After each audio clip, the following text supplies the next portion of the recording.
Chapter 957. Leonidas and Wu Ming walked down the north wall.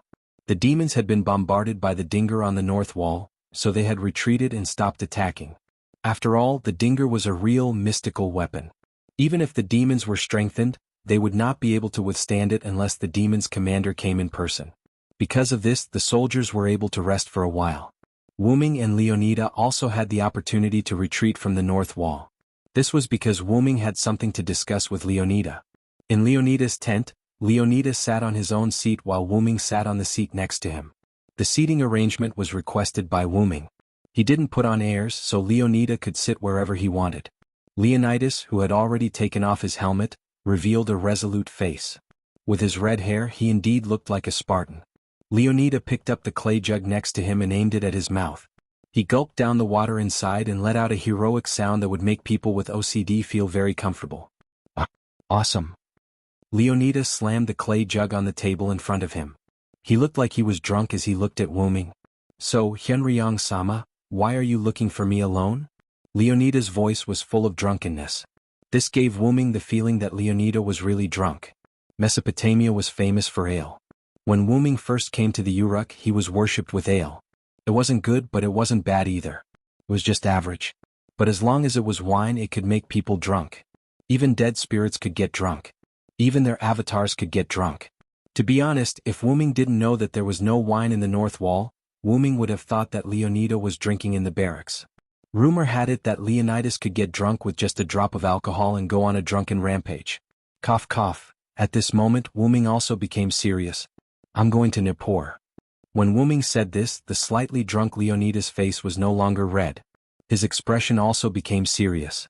He took the clay jug off the table and put it aside. Leonida put his hands on the small table in front of him and looked at Wu Ming with a serious expression. Is that the gathering place of the magical beasts? Although it was in the form of a question, his tone was a statement. After all, Wu Ming had told him this information when he came to the north wall. After that, without waiting for Wu Ming to answer him, Leonidas once again fell into a drunken stupor and started talking to himself. About 3 months ago, when the magical beast commander appeared with the strengthened magical beasts, the north wall had already been built. Outside the north wall, there were still a lot of people left in Nippur. They were all trying to resist the magical beast. In order to survive, they were full of hope and were waiting for our rescue. Leonida grabbed the clay jug that was just put down next to him. He took a big gulp of water and continued to speak. As a result, on the night of the appearance of the magical beast commander, the Uruk was attacked. Since then we haven't received any news from Nippur. It was obvious that the city gates of Nippur had been broken open by the strengthened demons and their demon's commander, and had fallen completely. A mere city was not enough in front of the magical beast commander. Nippur was outside the north wall. If it was the current magical beasts, it would be difficult for them to resist, not to mention the existence of the magical beast commander. Wu Ming didn't have the intention to talk about this topic. He just quietly listened to Leonida's narration. When Leonida was almost done, Wu Ming began to talk. I don't know if there are other places that have become the strongholds of the magical beasts other than Nippur. I'm going to go outside the north wall to check if there are any living humans and destroy the magical beast's lair. Wu Ming's last words could be considered as a response to Leonida's condolences for Nippur. Is that so? Although Leonidas thought that this method was dangerous, he didn't say anything. Wu Ming only came to inform Leonidas about it. After all, Wu Ming was not his subordinate at all. The two of them were not even on the same level. Leonidas' status in Mesopotamia was much lower than Wu Ming's. After all, Wu Ming was the Hyunryong of Mesopotamia. Don't worry, I'm also a god-level servant. If I can't beat them, I can still run. If it were you, I'm afraid you would be buried in the magical beasts. Wu Ming's comforting words were like sarcasm, causing Leonidas's Spartan face to twitch involuntarily. However, what Wu Ming said was indeed true. If Wu Ming was there during the beheading operation, perhaps a few more servants would have survived. In that case, I won't say anything. At that moment, Leonidas stood up and picked up the clay jar on the ground. During the time when you are not in the north wall, I will guard the north wall. With that, Leonidas boldly drank the entire jar of water. This made Wu Ming feel rather helpless, but Wu Ming had to do something right now, didn't he? Then I'll leave it to you, General Leonida. Wu Ming picked up a bottle of water beside him and drank it without hesitation. He was no weaker than Leonidas. Then I'll leave first. Putting down the clay jar in his hand, Wu-Ming did not say goodbye to Leonida and went straight out of the tent. When Leonida rushed out, he found that he couldn't find Wu-Ming. At this moment in the sky outside the north wall, Wu-Ming, who relied on telekinesis to fly in the sky, headed in the direction of Nippur in his memory. He also asked Kalas to help him detect the movements of the demonic beasts so that he could avoid them and go directly to Nippur. If it was only to detect the magic reaction on the surrounding ground, Kalas could do it. Although Wu-Ming and Leonida said that they were going to see if there were any living people around, in fact, the hope of living people was directly impossible. This point, whether it was Leonida or Wu-Ming, they were very clear about. However, seeing through but not saying it out was more or less the same meaning. When the time comes, I will directly kill all the demonic beasts. It can be regarded as revenge for the people in Nippur and even the entire Mesopotamia who were sacrificed by the demonic beast. With this in mind, Wu-Ming accelerated again, and soon Wu-Ming saw the shadow of Nippur. Before directly approaching Nippur, Wu-Ming smelled the stench of demonic beasts and the demonic beasts that were active in Nippur. From the sky, Wu-Ming could faintly see that there were red marks on the ground and walls of Nippur, and there were a lot of them. It was blood. Sure enough, it's better to directly destroy Nippur. As a god, he should also do something that was in line with God, destroying a city. Chapter 958. Wu-Ming didn't have any hope for the survivors, that was for sure. But what was contradictory was that Wu-Ming still had hope for the survivors. A certain righteous hero once said that when people say, impossible, there must be a glimmer of hope in their hearts. Although Wu-Ming wasn't human, he also had the same thought. So when Wu-Ming saw the scene in Nippur, Wu-Ming was filled with anger. There were too many red bloodstains around Nippur city, so much that it was enough to prove that there were no living people in Nippur city. Moreover, these bloodstains all indicated that what the citizens of Nippur city had experienced was a terrifying massacre brought about by magical beasts. So Wu-Ming didn't want to go down to investigate the situation. Instead, he prepared to launch an attack. When the hope in a person's heart was destroyed, who wouldn't be angry? Wu-Ming would be angry, but it was useless. Annihilating Nippur was the only way to save Nippur. Wu-Ming believed that if the patron saint of Nippur, Enlil, was here, he would agree with Wu-Ming's idea. Wu-Ming waved his hand, and golden ripples suddenly emerged from Wu-Ming's side. A bright white holy spear was spat out from it. This was the holy spear that Wu-Ming had obtained in the country of shadows. It was made from the core branch of the world tree. Although it wasn't comparable to King Arthur's holy spear, Luangaminyad, it represented a part of the Nordic world tree, so its status wasn't low. Although it had merged and separated from Fanbaba, this spear had gone through the baptism of its origin with Wu-Ming. It was no longer the same as before. Holding Yggdrasil in a reverse grip, Wu-Ming raised it behind his back and pointed the tip of the spear at Nippur city diagonally below. Wu-Ming began to instill magic into Yggdrasil. Wu-Ming was ready to destroy Nippur completely with one attack. Kalas, correct the target and gather the mana. Yes, master. Under Wu-Ming's command, Kalas, who was in a supporting magic attire, left. A few magic arrays suddenly appeared around Wu-Ming and slowly gathered on Yggdrasil. The magic array could allow Wu-Ming to aim at the center of Nippur more accurately. It could also gather Wu-Ming's mana to prevent the mana from leaking midway, making Yggdrasil more powerful. Noble Fantas dash, in an instant, the mana in Wu-Ming's body surged like a boiling ocean. Countless mana materialized and gathered on Yggdrasil in Wu-Ming's hand like a decorative ribbon dancing on the spear's body. Liberated dash, Yggdrasil seemed to have been stimulated. The shape of the tip and the end of the spear changed. Not only did it become longer and thicker, but it also became more sacred. Diagonally below, the magical beasts in Nippur, whether indoors or outdoors, all raised their heads in horror and looked in the direction of the huge mana in the sky. Their beastly instincts told them that they would probably die soon, the kind where not even dregs would be left. Yggdrasil. Wu-Ming's eyes suddenly turned golden, and he threw Yggdrasil like a javelin. Wu-Ming himself rose a lot because of the strong impact of Yggdrasil. The body of the Yggdrasil spear was surrounded by several auxiliary magic arrays. The colorful ribbons formed by magic power fluttered behind the end of the Yggdrasil spear. It was like a beautiful comet that was about to fall to the ground, and flew straight towards Nippur. As long as one had a discerning eye, they would be able to tell that this comet was flying towards the city center of Nippur. It seemed like it was going to hit the center of Nippur and destroy Nippur. Roar! Countless magical beasts reacted and immediately began to run for their lives. They roared in fear as if they were panicking like the citizens of Nippur. However, the comet, did not have any compassion for the magical beasts and still brought God's punishment over. At this moment the ground shook. 10 huge ferocious snake heads suddenly broke out of the ground and aimed at the comet formed by Yggdrasil. These 10 snake heads shot out purple rays. In the southwest of Mesopotamia, in the tropical rainforest formed by the authority of the feathered god, countless red magical beasts rioted in the rainforest. The magical beasts shuttled through the rainforest and constantly rubbed against the vegetation of the rainforest, causing the rainforest to rustle as if a storm was coming. Roar! These magical beasts were covered with thick and short red hair.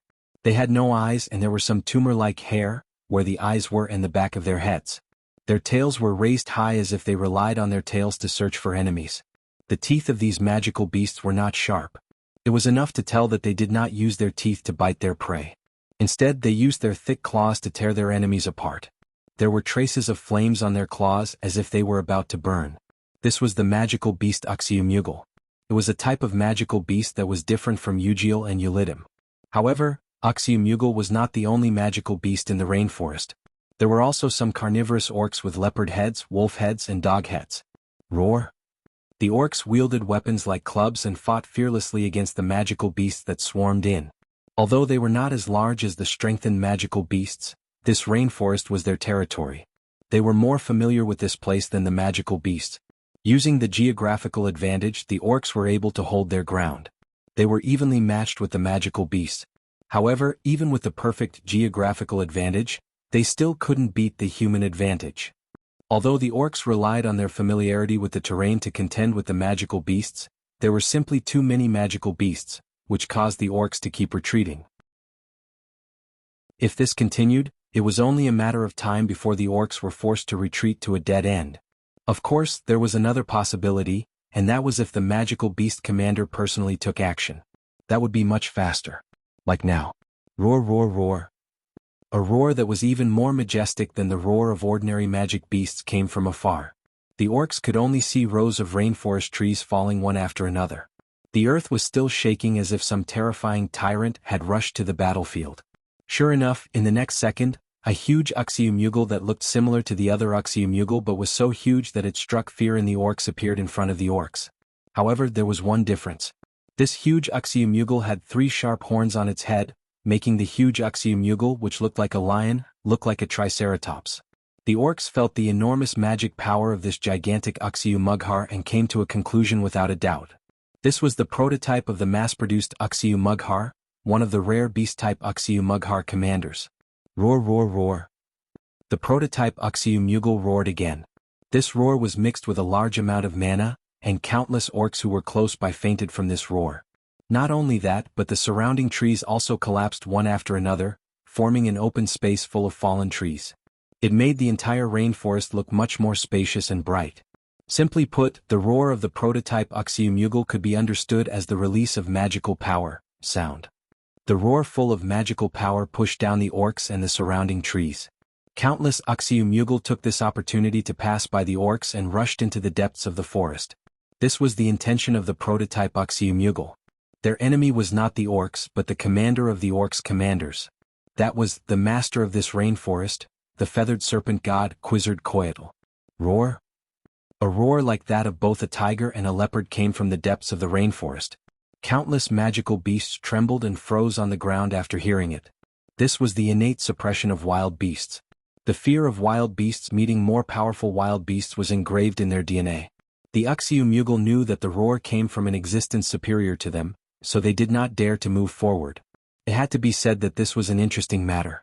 No matter what, humans could not stop the attacks of the magical beasts, but a beast that was higher in level than the magical beasts could stop them in their tracks.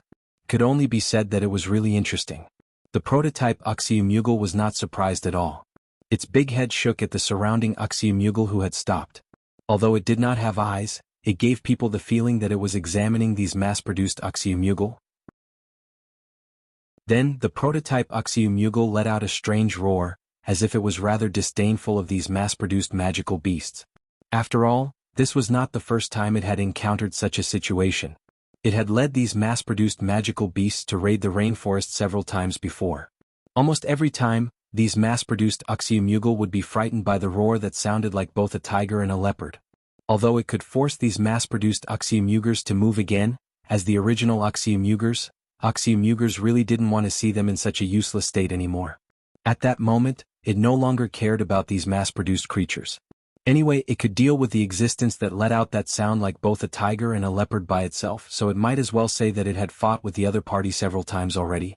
Just as the prototype Uxiumugal was pondering, a yellow-striped humanoid creature suddenly jumped from the trees in the dense forest towards the prototype Uxiumugal. The toy-like claw spear in its hand flashed dangerously as it viciously stabbed at the prototype Uxiumugal. Roar! As the prototype Uxiumugal roared, the claw spear that flashed dangerously did not hit the Uxiumugal's body. Instead, it hit the 3 horns on the Uxiumugal's head. Clang! The sound of clashing steel resounded in the surroundings, causing the mass-produced Uxiumugal, who were originally frightened, to collectively tremble. They slowly and carefully retreated, as if they were giving way to the leopard man and the prototype Uxiumugal to fight.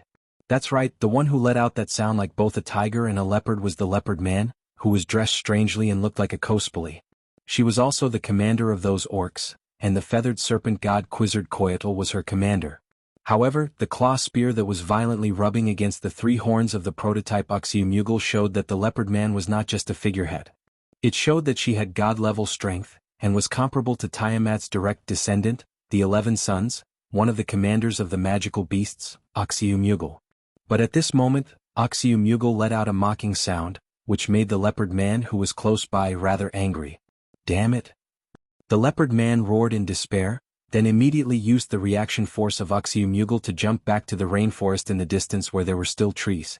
Then, the leopard man hung the claw spear in her hand on a book, opened her hands and placed them on her cheeks and shouted at the sky. Cooker! I can't beat it. Come and help me. That's right, the leopard man was actually unable to beat Uxiumugal. They seemed to be evenly matched, but that was only because Uxiumugal was not serious. In fact, when Wuming returned, Uxiumugal had been here for a long time. At that time, one of the commanders of the magical beasts, Ulidim, had actually come to support Uxiumugal, not to attack. When Wuming and Gadatsi came to the southern jungle, the reason why they did not see Quetzalcoatl was because Quetzalcoatl was busy dealing with Uxiumugal. The reason why the leopard man, who had led the way for Gadatsi and the others, left after bringing Gadatsi and the others here was because he needed to help Quetzalcoatl deal with Uxiumugal. As for telling Gadatsi and the others? Don't even think about it.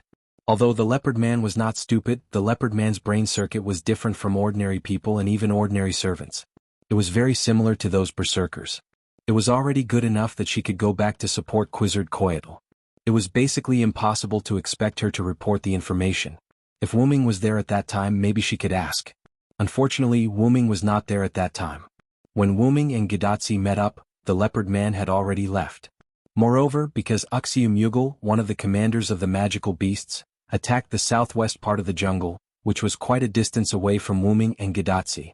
So, whether it was Wuming or Chaldea, they did not notice that Uxiumugal, one of the commanders of the magical beasts, was constantly attacking the jungle. At that time, the information that Merlin had obtained from Ulidim's mind was incomplete. As a result, the original Uxiumugal, one of the commanders of the magic beasts, had been staying near the southwest part of the southern forest to harass and attack the forest. He had really missed a good opportunity to retreat early. After that, the Uxiumugal had been attacking the forest intermittently until now. Chapter 959. The original plan of the monster commanders was to let the monster commanders lead an unimaginable number of monsters to attack the Uruk from all directions of Mesopotamia. Ulidim and Uxiumughar would attack Quetzalcoatl from the southwest, the Kururu would land from the southeast, Musamaf and Ujar would mount a surprise attack from the northwest, and finally, Basumu and the mysterious existence using Enkidu's body would launch a frontal attack from the north. There were a total of 4 directions to encircle the Uruk. This was the plan formulated by the monster commanders after losing 4 monster commanders. The original plan was to use Uxiumughar and Ulidim, who were responsible for attacking the southwest, to launch an attack on Quetzalcoatl as a fuse to temporarily contain Quetzalcoatl. If possible, they would attract the attention of the Uruk side as much as possible. When the Uruk side's attention was diverted to this side, the other monster commanders would launch a joint attack from the Persian Gulf, Mount Abif, and the north to capture the Uruk in one fell swoop. After that, they would besiege Quetzalcoatl. As a result, Ulidim, who went to the southwest jungle to support Uxiu Mughar, was bumped into by Wuming halfway. Moreover, he overestimated himself and wanted to devour Wuming. In the end, he was killed by Wuming and was forced to retreat. In this way, only Uxiu Mughar was left as a monster commander in the southwest, and the plan to use him as a fuse to trigger the final battle had to be changed. The monsters had some kind of special connection with each other. If any monster commander died, the other monster commanders could sense it. The reason why the 10 servants in the previous decapitation operation were discovered so quickly was precisely because of this. In short, after Ulidim died, the monsters immediately changed their plan. They let Uxiu Mughar continue to contain Quetzalcoatl, and let Muzamaf and Ujar's monster army cross the mountains and go straight to the Uruk. At that time, the monsters in the north and the Persian Gulf could still temporarily ignore Quetzalcoatl and take down the Uruk. However, at that time, Muzamaf and Ujar encountered Ishtar, who was pulled into the group by Wuming. After being replenished by Wuming's command spell, Ishtar, who was full of resentment, activated her noble phantasm and directly bombarded the monster army to the point that not even ashes were left. The two monster commanders, Muzamaf and Ujar, also fell into the underworld. In the end, Ujar was killed by the goddess of the underworld, and Muzamaf took the opportunity to escape. Quetzalcoatl, who was located in the jungle, needed to be contained, so even if they couldn't use it as a fuse, it didn't matter. However, if Ujar and Muzamaf failed, it would really be a big crisis. Ishtar's golden star explosion penetrated the underworld, and directly became impassable. On the other hand, the monsters in the Persian Gulf were weak, and as a fuse, it seemed a bit unreliable and easy to be targeted by the humans. As a result, after a long time, they could only continue to attack from the north. When the monsters in the north were ready to attack, the monsters in the Persian Gulf also moved at the same time. After all, even if they couldn't surround the Uruk from all directions, attacking the Uruk from the north and the south at the same time was also a good choice. As the saying goes, the worst thing in a team battle is to lose the backline. When the beasts appear in the Persian Gulf, Uruk's side will definitely become anxious, and the whole battle will definitely become advantageous to the beasts. However, Ujar, who was unwilling to be treated as a leftover material, took the initiative to attack the jungle. This attack could be said to be his biggest attack since coming to the jungle in the south. As a beast-shaped magical beast commander, Wushu Mughals' physique was even stronger than those human-shaped magical beast commanders. This was because Wushu Mughal had retained the essence of a wild beast. When faced with a hostile human or a beast which was more terrifying, it was believed that basically everyone would say that the beast was the beast because the beast's attack was not logical, that is, unexpected. Especially in a battle to the death, the intelligent human would often think of a way out, while the beast would pay attention to what was in front of them. The monster commanders in the human form also had such a drawback. They had the drawbacks that belonged to humans, and not only that. Even though the magical beast commanders were all magical beasts and enemies of humans, once they gained intelligence and had decent intelligence, it was inevitable that they would fall into the same lowly circle as humans, and that was forming cliques. Based on their appearance, the monster commanders were divided into human form and beast form. The humanoid magical beast commander believed that it was different from the mass-produced magical beasts and was superior to them. Moreover, the humanoid magical beast commander was indeed more in line with the term commander, unlike the pure magical beasts that were categorized as wild beasts. On the other hand, the monster commanders in the beast form believed that the beast form was the form of the monsters, superior, and they should not be proud of being different from other monsters. Similarly, the monster commanders in the beast form retained the essence of a beast. Compared to a commander, they were more like monsters. It had to be said that this was rather ironic, because it was very much like the so-called pro-emperor faction and pro-people faction.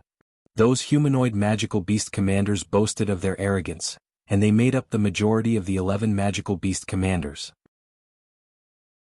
Add to that the fact that some of the beast-type magical beast commanders didn't do anything, and some even switched sides, it could be said that the humanoid magical beast commanders looked down on beast-type magical beast commanders like Ulidim, and the lion-headed magical beast commander Ulidim was a classic example among classic examples. The kobold Ulidim had overestimated himself and wanted to devour Wuming. The lion-headed Ulidim had also thought that the goddess of the underworld would not be able to do anything to him, but in the end they had both been killed. Their deaths were caused by the common flaw of the monster commanders in the human form. Wuming's multiple spells did not kill Ulidim, and Ereshkigal also had to expend some effort to kill Ulidim. From this, it could be seen that the two of them were indeed quite capable. If they had been more careful, they might not have left so easily. When they evolved into human form, they also inherited the weaknesses of humans. Arrogance, conceit, self-conceit, thinking that they had done something and so on. And it was precisely these weaknesses that harmed them. Ulidim were the best examples. As for the fact that they looked down on the beast form magical beast commanders, although they didn't show it, all the magical beast commanders were well aware of it. Moreover, the best example was the reason why Wuxia Mughar had brought those brainless mass-produced Wuxia Mughar to the southwest border alone to deal with Quetzalcoatl. It was obvious that Ulidim had been isolated. Chapter 960. As for the fact that they looked down on the beast form demonic beast commanders, although they didn't show it, all the demonic beast commanders were well aware of it.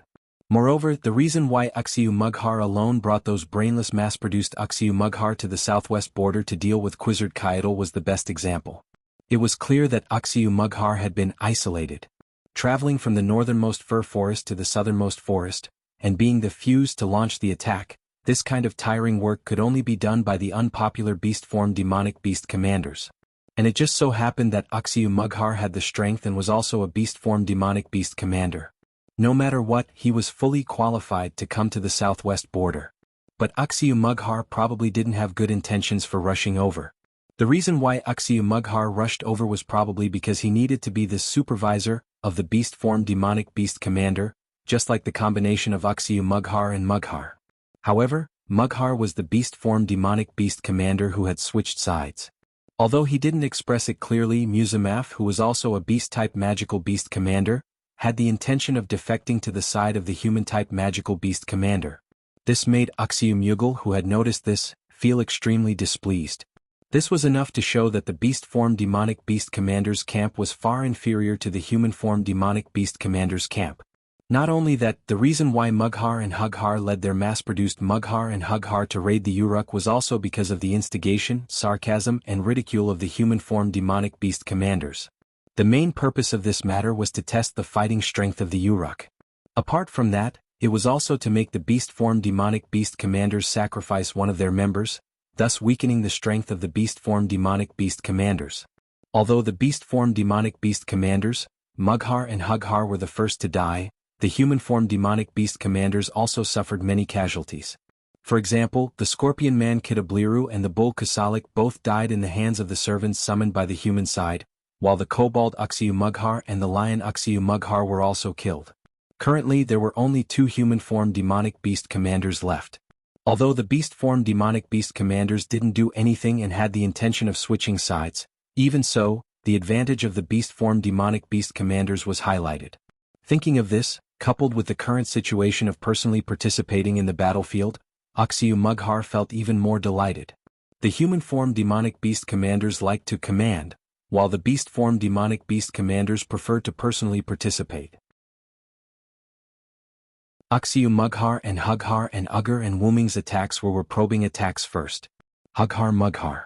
If it were Wuxia Mughar, he would definitely choose to ambush and kill Hughar at the right time, unlike Wuxia Mughar. Of course, trash like the orcs in this forest couldn't arouse Wuxia Mughar's interest at all.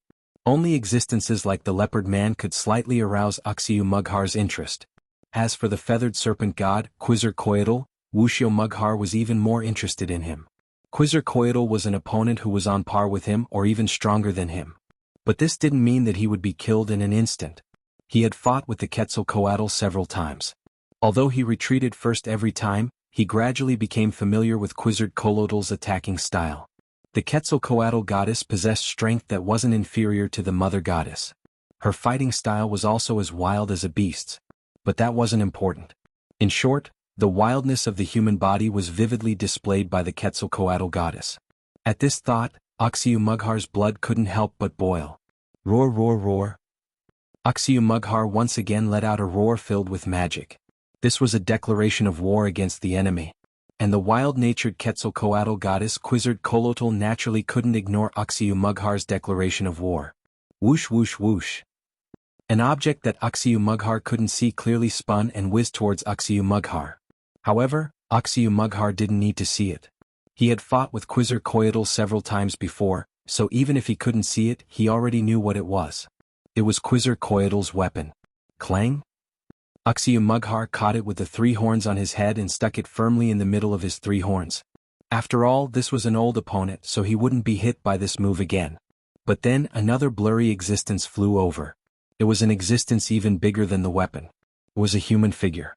It was Quetzalcoatl. Ah! Quetzalcoatl's foot landed hard on Uxie-Mughar's head, and it happened to hit Quetzalcoatl's own weapon. The powerful impact instantly kicked the handle of Quetzalcoatl's weapon, which was stuck between Uxie-Mughar's 3 horns. This kick caused the atmosphere to tremble, and Uxie-Mughar couldn't help but kneel down. Boom! Taking advantage of Uxie-Mughar's temporary powerlessness, Quetzalcoatl instantly picked up her weapon and jumped back to the leopard man's side. Uxie-Mughar slowly stood up from the extremely short period of powerlessness. This bit of damage wasn't enough to cause the slightest bit of damage to his powerful body. Crack! But at this moment, one of the 3 horns on Uxie-Mughar's head made a cracking sound. This stunned Uxie-Mughar. Then Uxie-Mughar's horn broke and fell to the ground in front of him. After fighting with you so many times, I've more or less figured out your fighting style. Quetzalcoatl said to Uxie-Mughar in a lively and cheerful voice like a big sister next door. Uxie-Mughar and Quetzalcoatl had fought a few times, and similarly, Quetzalcoatl had also fought with Uxie-Mughar before. This was something that anyone could figure out. Since Uxie-Mughar could analyze Quetzalcoatl from these few fights, there was no reason why Quetzalcoatl couldn't analyze Uxie-Mughar, right? And this time, Quetzalcoatl broke Uxie-Mughar's horn because of Quetzalcoatl's analysis of Uxie-Mughar. But this time, Uxie-Mughar was completely furious.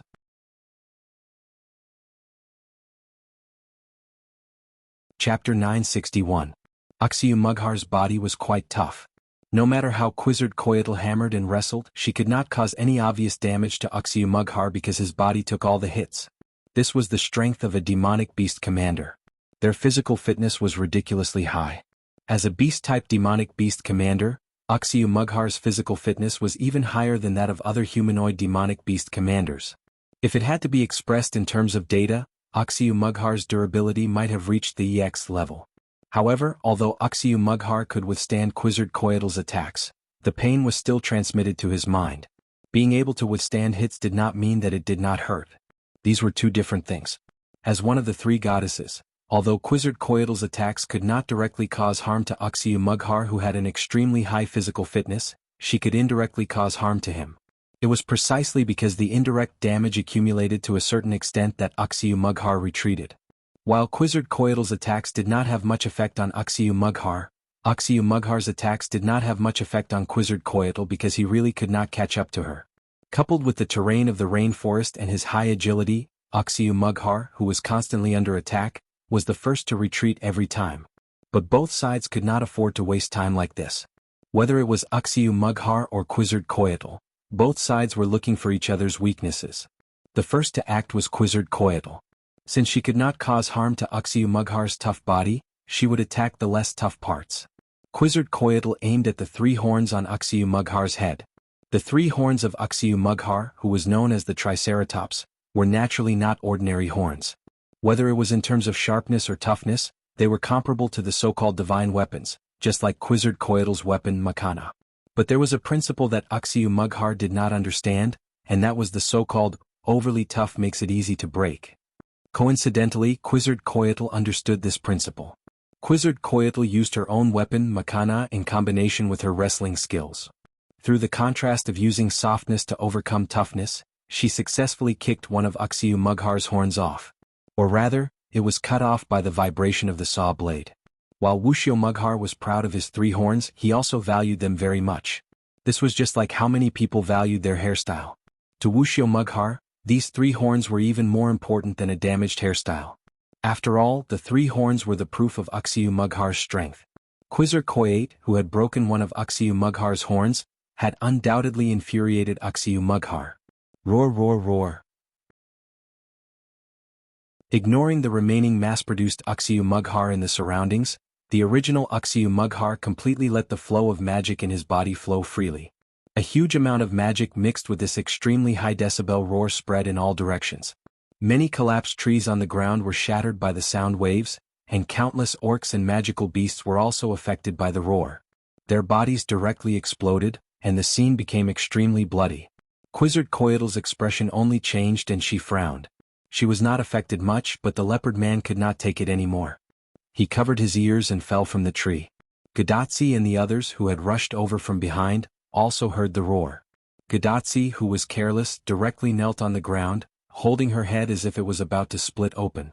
Matthew immediately raised his shield in front of Gadotsi.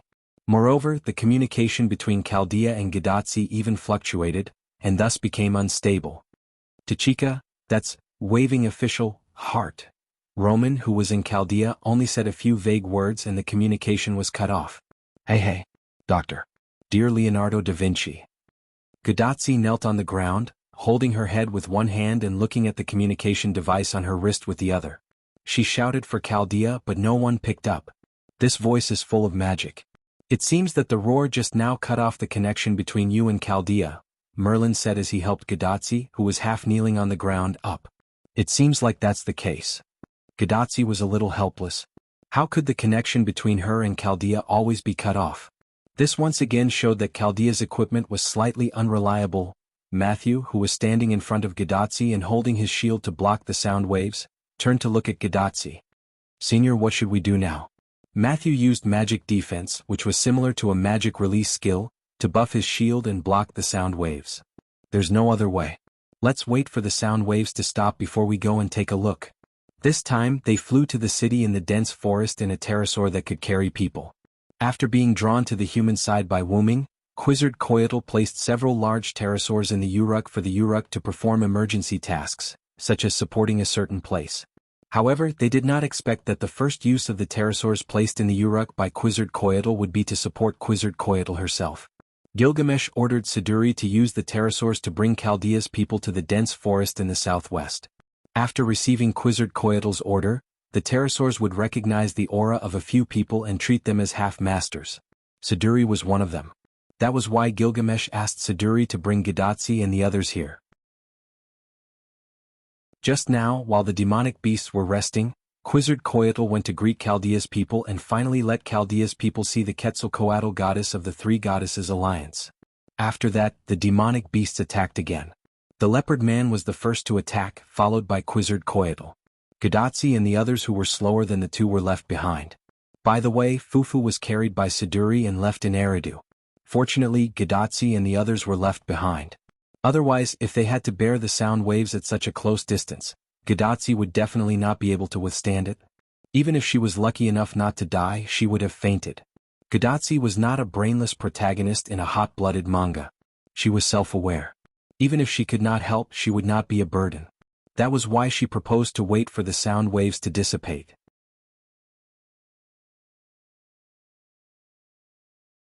Chapter 962. Although Gadotsi was worried about the feathered serpent god and the leopard man, she couldn't risk her life. Moreover, her decision would affect more than just her. Matthew, Merlin, and Anna would all be affected. As Gadotsi's descendant, Matthew would definitely support Gadotsi's decision. As for Merlin's words, it was best to leave them out for the time being. Anna doesn't have any objections, right? After that, Gadotsi looked at Anna, who had taken off her hood for some reason. Oh, yeah. I'm fine with it. Anna's face turned red.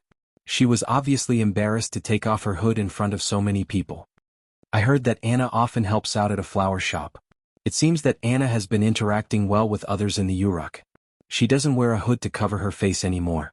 Big brother Merlin, I'm really happy. Merlin took the opportunity to tease Anna.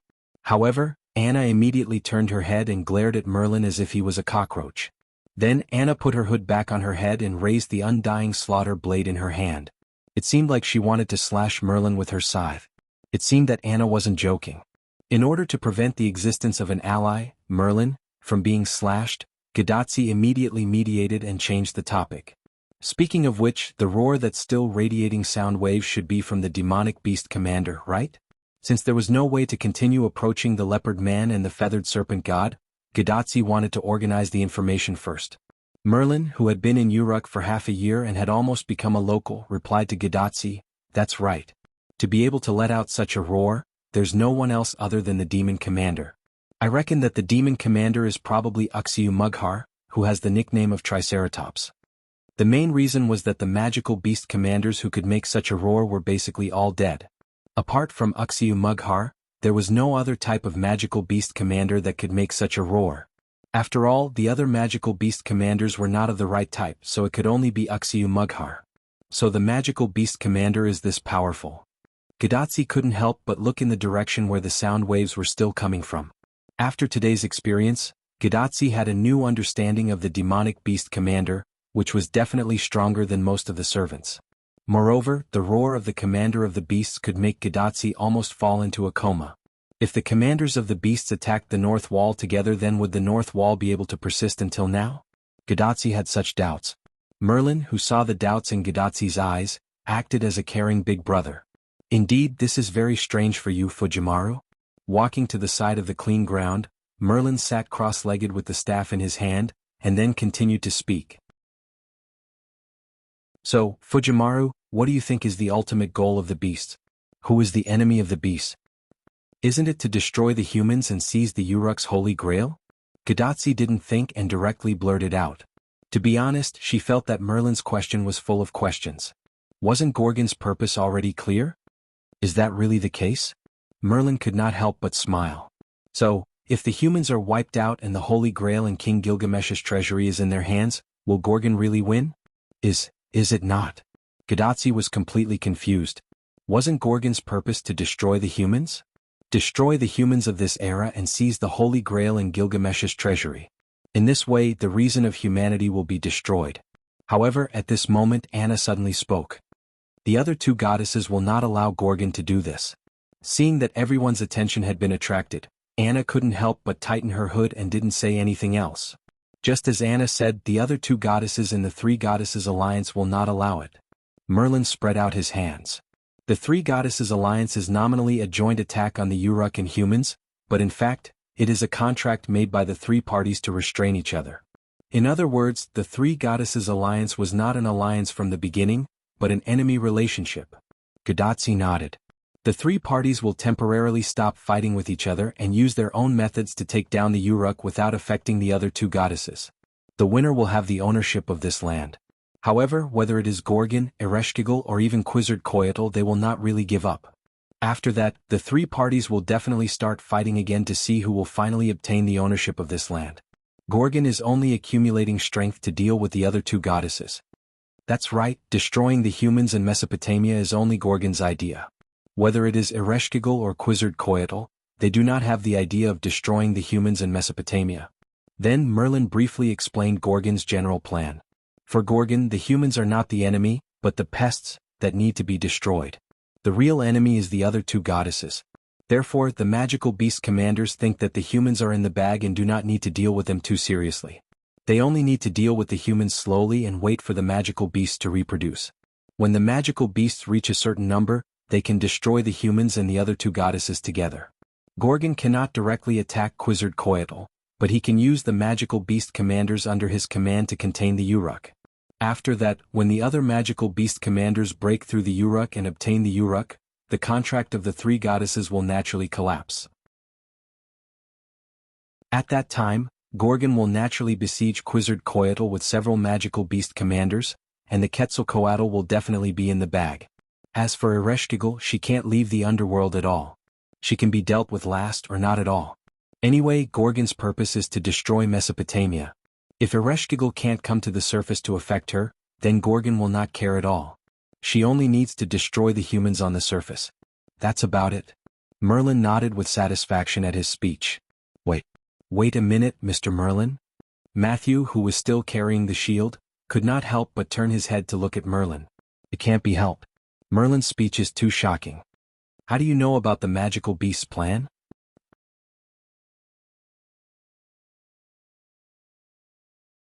Chapter 963. Gadotsi grabbed Merlin's neck and made a sound full of surprise. What? Let go. It's broken. It's going to break. Merlin rolled his eyes. For some reason, Gadotsi's excitement made him so strong that Merlin, a servant, could not break free. Gadotsi, who realized the problem, immediately let go of Merlin and apologized shyly. Sorry. Cough, cough, cough. Merlin, who was lying on the ground, touched his chest and couldn't help but sigh. I'm saved. Merlin, don't change the topic. Anna said while putting Harpa's scythe under Merlin's neck. Calm down, Anna. Are you going to kill me? Merlin was so scared that he didn't dare to move. This immortal slaughtering blade had a special effect on immortal creatures. Although Merlin had relied on half of the dream demon bloodline to survive, he did not want to gamble on whether he was considered an immortal creature or not. Whether the scythe would have any effect on him, he did not want to take the risk at all. He did not want to suffer such a blow. Merlin was very afraid of pain. Even when he bit his tongue while chanting, he would feel pain for a while. I can now cut you down as if you're in cahoots with the demonic beasts. What else do you want to say? Anna's small and cold voice was a little bit cold. Looking at Anna's eyes that were filled with coldness, Merlin could feel that if he did not explain himself clearly, Anna would really slash him with a knife. After all, Anna wanted to cut Merlin for a while so she could take this opportunity to get rid of him. All of this is my own speculation. I extracted some information from one of the commanders of the demons, Ulidim. In addition, Quizzer, who is also a member of the Three Goddesses Alliance with Gorgon, told me something. That's why I was able to speculate. In order to prevent people from not understanding, Merlin explained in detail. After all, the plan made by the demonic beast commanders is not a top-secret plan. As long as you know that the demonic beasts will attack the Uruk from different places, then this plan will become an easy-to-understand open conspiracy. Merlin raised his hands and kept a surrendering look. Anna, can you move this away from my neck? Merlin looked at Anna with a smile and moved Harpa's scythe with his hand. You escaped. Anna said and took back the scythe from Merlin's neck. When Merlin finally calmed down, Gadotsi discovered something. Wait a minute, Merlin, in other words, Assassin also knows? After all, Wuming was the one who killed Ulidim. Since Merlin could extract information from Ulidim, there was no reason that Wuming didn't know about it. Yes, that's it. Merlin patted his sleeves and put his hand on his forehead to observe.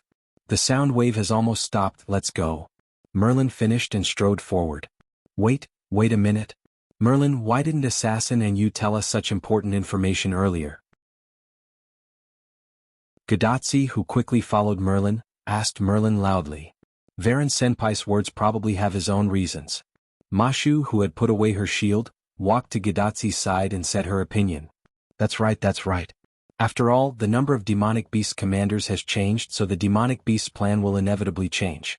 Villo just reserved his opinion. But Merlin, it must be because of his bad taste. Anna followed behind the three and looked at Merlin with disdain. Ah, that's too much, Anna. But Anna answered Merlin seriously. Go to hell, Merlin. Yes. Matthew, who couldn't stand it anymore, interrupted the conversation between the two. That the battlefield is in front, is it really okay to be so casual? Forget it, Matthew, don't worry about Merlin. After all, Gadotsi and the others already knew about Merlin's indecent behavior. Yes, Senior. But, I don't know how Assassin and the North Wall are doing now, I'm so worried. Miss Gadotsi, who was distracted after saying that Merlin was indecent. At that moment, Matthew could only remain silent. But that feeling of helplessness filled Matthew's face. This way, there really isn't a problem, right? Outside the North Wall, in the sky above Nippur City, Wuming silently looked at the ray that deflected his noble phantasm's attack, and his face turned pale. Before his Yggdrasil hit Nippur City, it was deflected by the rays released by a few giant snakeheads that suddenly emerged from the hills of Nippur City. As a result, Yggdrasil only hit half of Nippur City, and half of the demonic beasts seemed to have received an order to gather on the other half of Nippur City. This caused basically no demonic beast to be killed by this noble phantasm. Yggdrasil landed on the ground and caused a huge explosion. The smoke was dispersed by the natural wind towards the other half of Nippur City, and the dispersed Nippur City was full of mystery. He grabbed Yggdrasil, who had automatically flown back from the ground, and with a swing of his spear, he put Yggdrasil back into his Dragoness space. This is not good, Kalas. How are your preparations going? I still need some time, Master. Hearing Kalas's words, Wuming gave up on a certain idea. If that's the case, let me think of a way to get through this by myself. The difficulty that Wuming was talking about was the few huge snakeheads that had shot Yggdrasil's ray that deviated from its course. Wuming had seen those snakeheads before. They were formed by Gorgon's hair. Wuming had been in close contact with Gorgon last time, so he definitely would not be mistaken. Aye, an ethereal voice like that of a god echoed in the sky as if it came from all directions. Ming clearly recognized that the voice came from Nippur city below. It was just that the other party had used magic to make the voice sound like it came from all directions. However, Ming was very confused about the voice. From the sound of it, it seemed to be Gorgon's voice, but Gorgon would not make such meaningless shouts. Gorgon, just half a year shouldn't be enough for you to recover from your injuries. After all, Gorgon said that she would not step out of her blood shrine until she recovered from her injuries. Ming was also very clear that even if Gorgon had the Holy Grail, it was impossible for her to recover from her injuries in such a short period of time. This was because the injuries that Ming inflicted on Gorgon were caused by his origin force. For Gorgon, who had the origin black soil, Ming's attack went deep into his bones. The magic provided by the Holy Grail that Gidia created was not enough to heal him. If that was the case, why did Gorgon come here? Why did he make that song-like sound?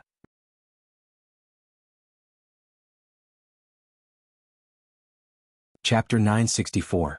Gorgon wouldn't lie to herself. Even if she was a magical creature, she wouldn't go back on her words. It should be said that it was because she was a magical creature that she wouldn't go back on her words.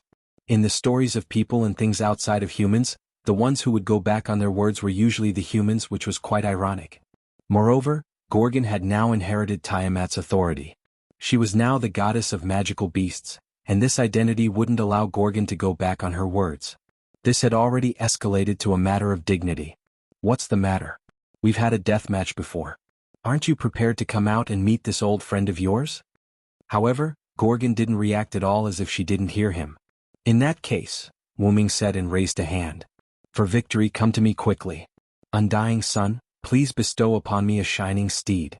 Horses with enough intelligence, bring me the light wheel that symbolizes your master. Ming immediately used his authority, the incarnation of the sun. A scorching fireball suddenly appeared on Ming's palm, then suddenly expanded. The originally palm-sized fireball instantly became dozens of times larger, and the massive magic power it emitted made one wonder if there was a holy grail stuffed inside. At that moment, Ming, who was holding the sun, also appeared rather small. Since you're not coming out, then let me invite you out? Ming exerted strength from his waist, and the hand holding the sun instantly swung downward. The sun, in that hand, was controlled by Ming's telekinesis and fell to the ground extremely slowly. Why did he have to land slowly? Because Ming wanted to see how these magical beasts would meet their end. Tsk, like a heavenly fire descending to the world, the bizarre temperature of the sun scorched the ground, causing it to dry up and crack open. Even the magical beasts directly collapsed to the ground, emitting an unknown gas all over their bodies. Their bodies gradually shriveled and burned, and they couldn't be more dead. Paralysis was due to the high temperature. The unknown gas was due to the aroma of meat emitted by the high temperature. The shriveled body was due to the evaporation of the moisture in the body by Ming's sun. The burning was due to the extremely dry fur spontaneously combusting in the extreme heat. Even the smoke caused by Yggdrasil's explosion was quickly disappearing. Gradually, the city that was dyed red by the high temperature and began to burn gradually revealed itself. Because there were no longer any human beings in Nippur, and there were no signs of human habitation nearby, Ming infused the incarnation of the sun with a lot of magic power. When there was no one around and he did not care about the gains and losses, Ming could totally unleash his ultimate move, just like what he did to Yilidim back then. This was also the reason why Ming wanted to come alone. In an instant, the entire city of Nippur became a city of flames. This reminded Ming of the burning city of Winterwood where he met Gadatsi and the rest. The smoke disappeared completely. Apart from the flames, there was nothing else in the entire city of Nippur. Gorgon was also nowhere to be seen, leaving only a few holes on the ground. It was obvious that Gorgon had only revealed his head that was full of snake heads, and his real body was still underground. Since you don't want to come out, then I don't have to worry about it. Ming snorted and removed the control of the sun incarnation. Suddenly, the entire sun incarnation turned into a meteor that was about to fall to the ground.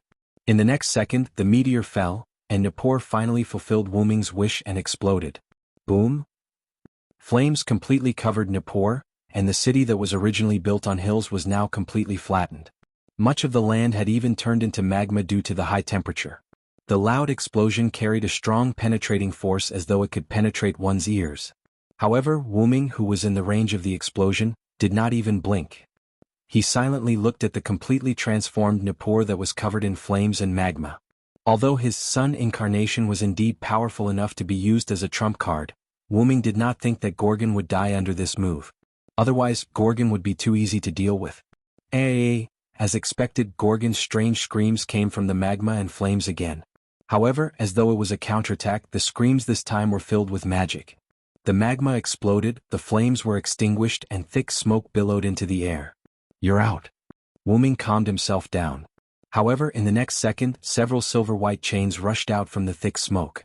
Clang! Several chains with silver wedges at the end swept toward Wu-Ming at a speed faster than the naked eye could see. However, these silver-white chains were greeted by silver-white chains with specks of gold. Clang, clang, clang, clang, clang. The ends of the chains with specks of gold also had wedges in the same shape as the silver chains. The wedges collided directly with the wedges, and a crisp sound was transmitted from the wedges to the chains for a long time. These chains with specks of gold extended from Wu-Ming's arm. Wu-Ming's arm that originally had nothing on it was now wrapped with a golden chain. At the same time, golden ripples appeared around Wu-Ming, and several golden chains extended from it. Including the one on Wu-Ming's arm, the number of golden chains was exactly the same as the silver-white chains that attacked him. The silver-white chains paused in the air for a moment, as though their users were stunned.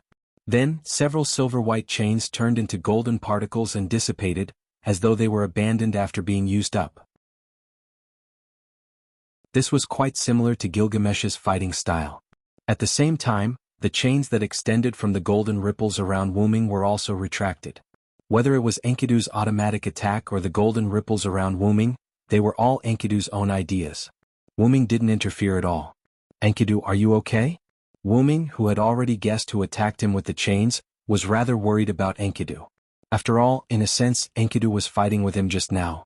That's right, the silver-white chains that attacked Wu-Ming just now were the fake ones that Wu-Ming saw when he left the arena last time. The fake Enkidu who stole Enkidu's body. Clang, clang, clang. Enkidu didn't say anything. Instead, the chain that represented her gently touched Wu-Ming's cheek, as if to say that she was fine, or as if to comfort Wu-Ming. Enkidu knew that fighting with someone who stole her body was the last thing that Wu-Ming wanted to see. Because even if only the body was Enkidu, it was still Enkidu.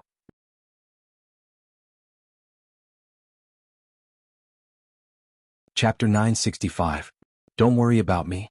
Although I'll show mercy to the person using your body, I won't put myself in danger. Moreover, then Wu-Ming looked down at the place where the chain had come out from. I'm afraid the opponent won't hurt me. First of all, the real purpose of the chain wasn't to pierce the enemy, but to bind the enemy.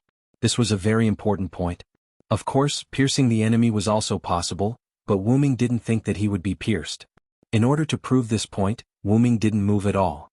He didn't defend, counterattack, or even dodge. Wu-Ming wanted to see if the chain would bind him. Wu-Ming bet that there was a 99% chance that the chain would bind him instead of piercing him. As for why Wu-Ming felt that nothing would happen to him, and why was he so confident that the opponent wouldn't hurt him? That was because even if the opponent wasn't Enkidu on the inside, the body was still Enkidu. Wu-Ming believed that as long as it was Enkidu, the opponent wouldn't hurt him. Why was Wu-Ming so sure? There had to be some evidence, right? Last time, when Wu-Ming was forced to leave, the fake Enkidu had developed feelings for Wu-Ming. Wu-Ming wasn't a block of wood, and he wasn't someone who couldn't see the details. That was why Wu-Ming had seen everything clearly. It seemed like the opponent's body was affected by using Enkidu, which was why he developed feelings for Wu-Ming. However, it was up to the opponent to decide what would happen. That was why Wu-Ming wanted to do an experiment to see what the fake Enkidu would do to him. In the end, perhaps because he saw himself attacking Wu-Ming, Enkidu couldn't hold back and attacked, which disrupted Wu-Ming's plan. You should at least believe in yourself. After all, that's your body. I don't think the other party will do anything to me. After hearing Wu-Ming's words, Enkidu's chain drooped down, as if he was sad to be lectured by Wu-Ming. Alright, I'm not blaming you. Be good. Enkidu gently stroked the chain and regained his vitality. After that, Enkidu once again wrapped around Wu-Ming's body, but this time he didn't conceal himself. Enkidu also knew that Kalis was busy, so he let her assist Wu-Ming. The heavenly lock that had undergone an extraordinary transformation was the best weapon against deities. It's about time. Wu-Ming was naturally referring to Gorgon. In the thick smoke below, Enkidu was half kneeling on the scorched ground with one hand covering his head and the other supporting his body on the ground. It was obvious that he was greatly traumatized. "That's the real Enkidu," Enkidu said with a trembling voice as if he was affected by the short exchange with the real Enkidu. A voice covered in magic came from the ground, and the ground covered in smoke started to crack, as if something was about to come out. So he subconsciously counterattacked because of the other party's attack. Enkidu frowned as he thought of something. Then let him cause a scene. Enkidu stood up and tried to look at Wu Ming through the smoke, but the magic in the smoke made Enkidu's vision quite blurry. Ugh! Enkidu couldn't help but let out a muffled groan. After confirming that there was something wrong with him, Enkidu decided to leave this place. The demonic beasts here have been wiped out. He was ready to go to other places to gather the demonic beasts and attack the north wall together with the commander. As for Wu Ming, he would leave it to her to deal with him. At this moment, from Wu Ming's perspective, a green-haired figure in white suddenly came out of the smoke and flew towards the north wall. Trying to run? Although his plan didn't come to fruition, the fact that the guy using Enkidu's body was able to escape proved that his plan was partially correct. At the very least, he could tell that the other party really didn't want to attack Wu Ming. But how could Wu Ming just watch Enkidu leave? Immediately, Wu Ming increased his telekinesis to control his body and tried to follow Enkidu. However, an attack came out of the smoke. A black ray of destruction was shot out. Luckily, Wu Ming stopped in time, or else he would have been hit. It's different from the previous ray. The purple ray that stopped Wu Ming's sun transformation was different. This time the black ray made Wu Ming feel very dangerous. It's the ray of the demon eye of petrification. Last time when Wu Ming fought with Gorgon, Gorgon's magic eye of petrification was ineffective against Wu Ming after he revealed his true form. Now Wu Ming's spiritual base wasn't as strong as it was when he revealed his true form. If he was hit by this ray of petrification, he would gradually turn into stone, but the speed would be as slow as a curse. Moreover, the ray shot out by Gorgon's magic eye of petrification not only had the effect of petrification, but it also had a great destructive power, just like the purple ray that Gorgon used before. The purple ray that was formed by pure magic had the power to shift Wu Ming's sun transformation. Although it didn't seem like a big deal, Wu Ming was very clear about it. After all, it was his own incarnation that was shifted. In Wu Ming's view, the sun incarnation that was in free fall wouldn't be shifted so easily. Gorgon used the purple ray to destroy a corner of the sun incarnation, causing the sun incarnation to shift in an unbalanced state. Obviously, Gorgon's ray had a very powerful destructive power, otherwise it would be impossible to destroy Wu Ming's attack. The magic eye of petrification just now was even more so. Through the petrification ray, Wu Ming could feel that if Wu Ming was hit, he would probably be knocked away. It didn't seem to be anything special, but that was only for Wu Ming. If a human was hit by that attack, they probably wouldn't even be petrified and would be completely destroyed. Really, you don't show up when you should, but show up when you shouldn't. Before, Gorgon was provoked by Wu Ming and didn't show up, but when Wu Ming was ready to chase Enkidu, she showed up again. Then you and I will take advantage of this to decide the winner. After saying that, Wu Ming waved his hand, and several phalanxes appeared behind Wu Ming. It was the Manchala phalanx.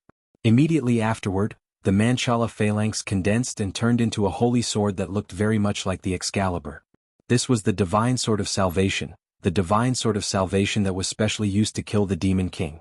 Today, let me see if my divine sword of salvation can kill you, Gorgon.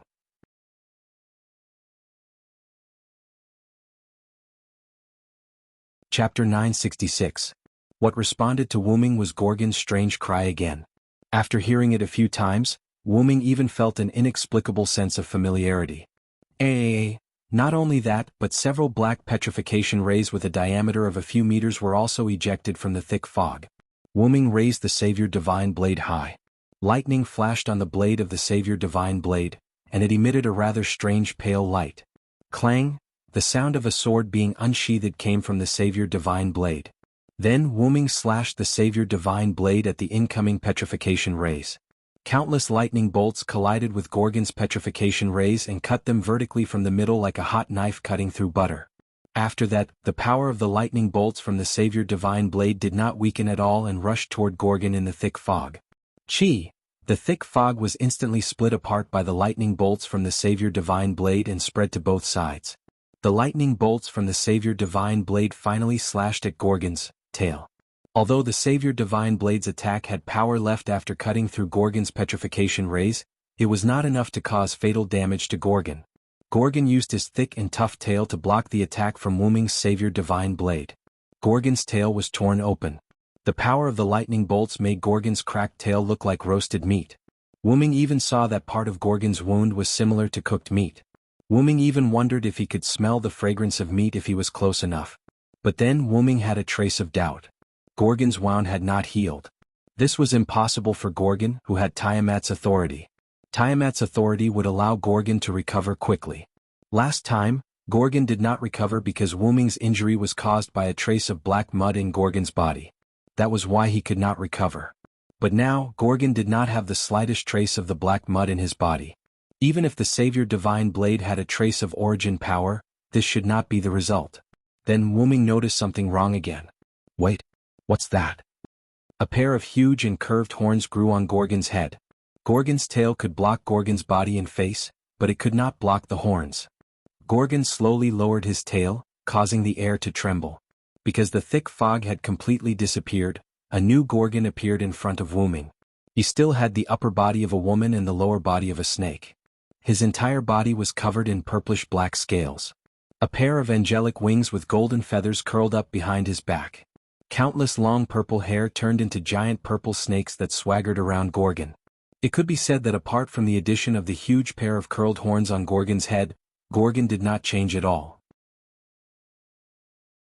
Gorgon's eyes were still the same square petrified eyes, but his eyes seemed to have lost their light as if he had lost his self-consciousness. Gorgon raised his head and looked at Wu Ming with his lifeless eyes. Then he slowly opened his mouth, revealing a mouthful of thin but sharp fangs. The special sound from before came out of Gorgon's mouth again, and the effect was more obvious than before. The sound, which was stronger than the sound wave, spread out in a manner visible to the naked eye with Gorgon as the center. Everything that was affected was crushed and flattened. The city of Nippur, which was originally filled with charred ground and dark ruins, was instantly razed to the ground. It even went a few meters underground. Wu Ming could even see the dark underground passage where Gorgon was hiding. However, the sound wave did not diminish and continued to spread to the surroundings. The grassy land and specially open roads outside Nippur instantly disappeared. Probably because the sound wave had weakened, the land was not dug up like in Nippur. However, it was not much better because after the sound wave, only bare land was left. Wu Ming, who was flying in the sky, was also affected. The sound wave made him take a few steps back. Wu Ming put down the arm in front of him that was used to block the sound wave, then comforted the restless Enkidu. He looked at Gorgon with a serious expression. This guy was no longer Gorgon. Wu Ming knew this very well. This guy is Tiamat. When Wu Ming said this, Enkidu's heaven lock became even more restless, as if he agreed with Wu Ming's words. Wu Ming had indeed never seen Tiamat. After all, when Wu Ming came to the Mesopotamia and Uruk, Tiamat had already been divided into heaven and earth by the gods of the Sumer and banished to the void dimension. Therefore, Wu Ming did not have the opportunity to see Tiamat. However, Wu Ming had once entered the mirror world to retrieve his class card, and entering the mirror world required passing through the void dimension. Coincidentally, at the last time, in order to retrieve Gilgamesh's class card, Wu Ming, Elia, Mayu, Bizet, and the others entered the mirror world together. When passing through the void dimension, Wu Ming inadvertently heard a voice that sounded like a poignant but beautiful song. Moreover, when Wu Ming returned to the Mesopotamia last time, he also dreamed of Tiamat when he was sleeping by the roadside in the south. At that time, the voice in his dream was the same as the one he heard when passing through the void dimension. They were both poignant but beautiful songs. Now that he thought about it carefully, if he ignored Gorgon's mature voice, the voice that Gorgon was making at this moment could be said to be exactly the same as Tiamat's voice. So, the current Gorgon was actually Tiamat, the true goddess of the monsters. The only change that happened to Gorgon's body could prove this point. The huge pair of twisted horns on his head was obviously not something that Gorgon could have. There were no rumors in Greek mythology of monsters with such strange horns that could petrify people. There were no such records in the adapted stories or the orthodox myths. The only difference between Gorgon at this singularity was that he had accepted Tiamat's authority. Obviously, the current Gorgon had indeed been assimilated by Tiamat. No wonder you can reproduce monster commanders that are several times stronger than servants. Wu Ming now understood how the strengthening type monsters and monster commanders came about. About 3 months ago, or even earlier, Gorgon, who was recuperating in the blood shrine and possessed Tiamat's authority, was assimilated by Tiamat's authority for some reasons that Wu Ming did not know.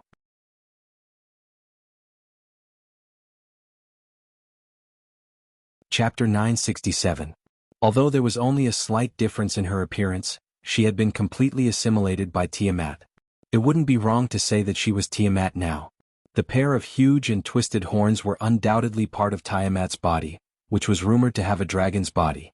Moreover, looking at Gorgon's lifeless eyes, Wu Ming wasn't sure if he had completely lost his self-awareness. At least that was what Wu Ming thought. At this moment, Gorgon didn't have the aura of an avenger. Instead, he was filled with motherly instincts, like a mother who overly spoiled her child. Wu Ming guessed that this assimilation probably occurred 3 months ago or even earlier. After that, Gorgon, who was assimilated by Tiamat, produced 10 powerful magical beast commanders. Together with the fake Enkidu, they formed a lineup of 11 magical beast commanders, which symbolized the 11 sons of Tiamat. But what puzzled Wu Ming was, what exactly caused Gorgon to be assimilated by Tiamat's authority? When Gorgon used Tiamat's authority to fight against Wu Ming didn't see anything wrong with it. Gorgon looked as if he was completely in control of Tiamat's authority. Could it be that Gorgon's control over Tiamat's authority weakened after fighting with Wu Ming, which caused Gorgon to be assimilated by Tiamat's authority? Or was there some other reason, such as the unknown person who used Enkidu's body? No matter what, Gorgon is no longer Gorgon but Tiamat. However, there was still one thing that Wu Ming was puzzled about. Gorgon's injuries hadn't healed on their own. Wu Ming slashed at Gorgon with the blade of salvation, but Gorgon blocked it with its tail. Naturally, there was a crack on its tail and it had not recovered yet. In fact, there was no sign of recovery at all. This was very strange. Even if I'm assimilated, I shouldn't be unable to use authority, right? Wu Ming wondered. The assimilated Gorgon did not mean that he was no longer Gorgon. It was just that Tiamat was added to the foundation of Gorgon. Gorgon's consciousness was suppressed or disappeared because he could not defeat Tiamat. The one controlling Gorgon's body was probably Tiamat. However, this body's ability shouldn't have disappeared, so why didn't the wound on Gorgon's tail heal? Wu Ming had no idea what was going on. Then Wu Ming looked in the direction where the fake Enkidu left. That guy should know what's going on. Unfortunately, that guy escaped, and Wu Ming was now entangled with Gorgon, who was controlled by Tiamat, so he couldn't chase after him and ask for an explanation. However, Wu Ming didn't have time to think about it because Gorgon, who was controlled by Tiamat, started attacking again. As Gorgon sang, several dark purple magic circles appeared in front of Gorgon's head, or more accurately in front of Gorgon's eyes. Then a black ray of light shot out from the magic circles towards Wu Ming. Not only that, but the snake heads formed by Gorgon's hair were also brewing and shooting out the same black ray from time to time. Although these rays were not as big as the black ray of light, Wu Ming knew very well that these rays were petrification rays that could petrify people. Whoosh! Wu Ming's rapid movement caused the atmosphere to tremble. Wu Ming danced in the black ray of light and flew towards Gorgon below. Wu Ming used the sword of salvation to block the black ray from time to time, cut it from time to time, and dodge it from time to time. Gorgon's petrification rays did not affect Wu Ming at all. Since there was no time for Wu Ming to think, Wu Ming decided not to think. Isn't Gorgon unable to heal himself? So let's cut Gorgon first before we talk about it. Wu Ming approached Gorgon bit by bit. Gorgon's countless snake heads attacked Wu Ming like giant pythons that could eat a person in one bite. In the next second, Wu Ming's celestial lock extended, split and lengthened, piercing or binding the snake heads. Enkidu, who had the property of restraining gods, was very effective against Gorgon's hair. Wu Ming, on the other hand, moved towards Gorgon's head step by step along the snake heads.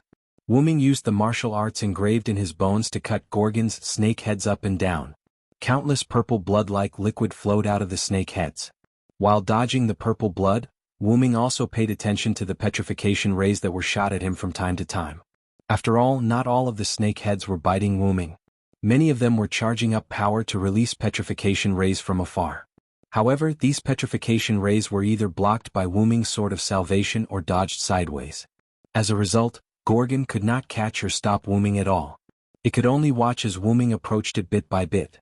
However, it was fortunate that the snake heads killed by Wu Ming were in a state where they could not be restored, just like Gorgon. Otherwise, Wu Ming would have a much harder time moving forward. The obstruction brought by the snake heads that could be restored infinitely and the obstruction brought by the snake heads that could not be restored were two different levels. After all, if it was the latter, the number of snake heads obstructing Wu Ming would gradually decrease. But even if it was the former, Wu Ming was not afraid at all. After all, he was a warrior trained by the Queen of the Country of Shadows, Ska.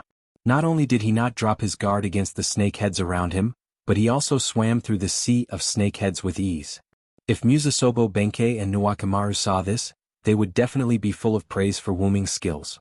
Wu Ming's martial arts were basically shelved because of Wu Ming's fighting style, but this did not mean that Wu Ming forgot the martial arts he learned, or that Wu Ming did not know how to use them. How could he forget the martial arts he was trained by the Queen of the Country of Shadows, Ska? Even now, Wu Ming's body still trembled slightly when he recalled the experience of being trained by Ska. It could only be said that not being a human played a big role. If he was an ordinary person, he would probably die in the middle of the training. Although Wu Ming persevered, the hardships he went through were not enough to let others know.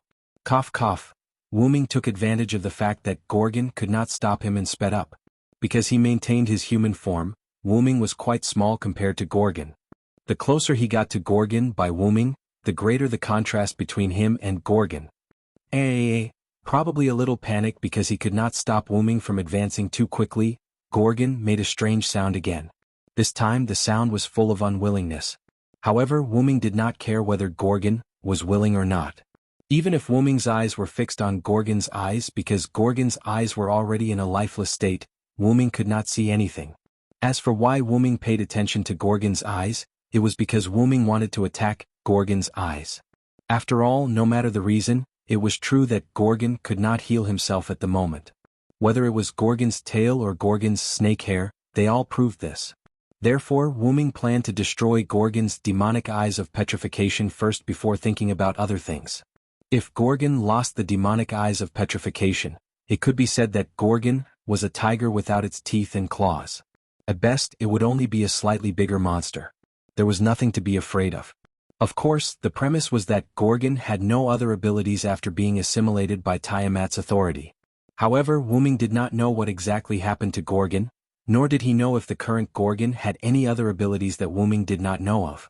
After all, the conclusion that Gorgon has been assimilated by Tiamat's authority was only Wu Ming's guess, although it was very likely to be the case. However, a guess was just a guess. It could only be used as backup information. Wu Ming lacked accurate information. Therefore, Wu Ming was taking a gamble. Or rather, he could only take a gamble. BZ, Wu Ming, who was getting closer and closer to Gorgon, held the Sword of Salvation that was emitting a trace of electric light. That was the sign that the Sword of Salvation was accumulating the thunder of salvation. In the world of the deicide, the Sword of Salvation was a weapon specially created by the gods for Rama to slay the Demon King.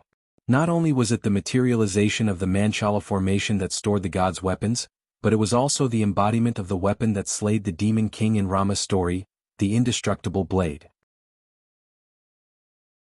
Because Rama, as a hero, was the existence that dealt with the Demon King, and Rama himself had the legend of slaying the Demon King, Rabona, the thunder of salvation that filled the Sword of Salvation was also a special attack against demons.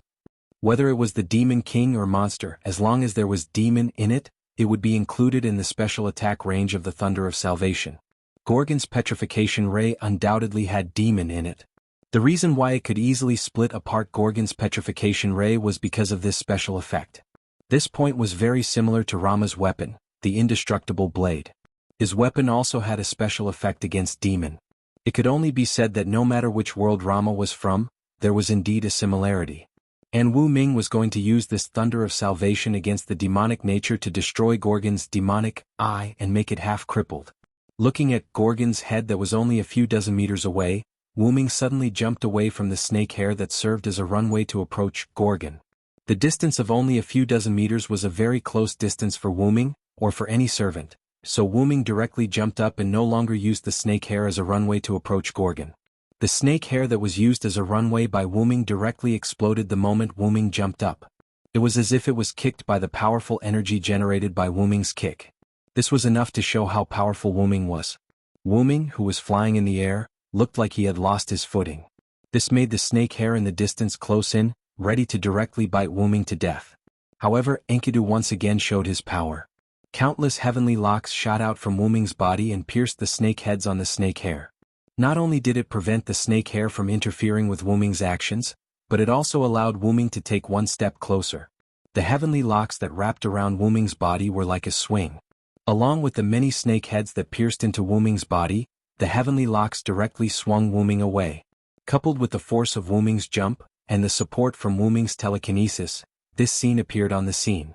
Wu Ming, who was still a few dozen meters away from Gorgon, used less than 0.01 seconds to arrive in front of Gorgon's head. To be more precise, he arrived in front of Gorgon's magic eyes of petrification. At that moment, Wu Ming also stabbed the Sword of Salvation into Gorgon's eyes and released the thunder of salvation that gathered on the Sword of Salvation. Explode. Sword of Salvation. Translator. WQL Editor. Alim. After accumulating for a long time, the thunder of salvation broke out in an unprecedented way. The moment it broke out, even Wu Ming was temporarily blinded. Besides the vast expanse of whiteness in front of Wu Ming, there was nothing else. It was almost a form of self-suggestion. When a person closed their eyes, their remaining senses, their ears, would become very useful. This was why students who liked to catch up on sleep between classes found the sound to be particularly loud. At this moment, Wu Ming's ears were filled with the deafening sound of thunder and the miserable cries of Gorgon. In the air, Wu Ming could even feel the strong wind caused by Gorgon shaking violently due to the pain.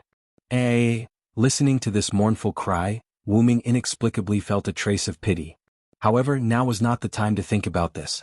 Enkidu. Wu Ming, who had temporarily lost his vision, immediately shouted out Enkidu's name. Clatter.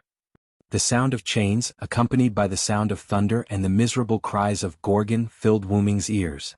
At the same time, Wu Ming also felt the heaven lock firmly wrapped around his body. At the next moment, a different map appeared in Wu Ming's mind after activating his telekinesis. At the same time, Wu Ming, who had activated his telekinesis, also projected Gorgon's current situation into his mind. At this moment, Gorgon spread out its hands, its broken hair fluttering in the wind. It raised its head and roared at the sky. This extremely miserable scene appeared in Wu Ming's mind. Forcibly suppressing the inexplicable pity in his heart, Wu Ming looked at a certain direction on the ground and instantly threw Enkidu down. The end of the heaven lock was wrapped around Wu Ming's body. When Wu Ming threw the wedge of the heaven lock to the ground, Enkidu would bring Wu Ming away from Gorgon. Although Wu Ming, who was temporarily blinded, could still see, for the sake of safety, Wu Ming still wanted to get away from Gorgon first. It was inevitable that the other party had other abilities that Wu Ming did not know about. As expected, when Wu Ming felt that he was being dragged to the ground by Enkidu, something new happened to Gorgon.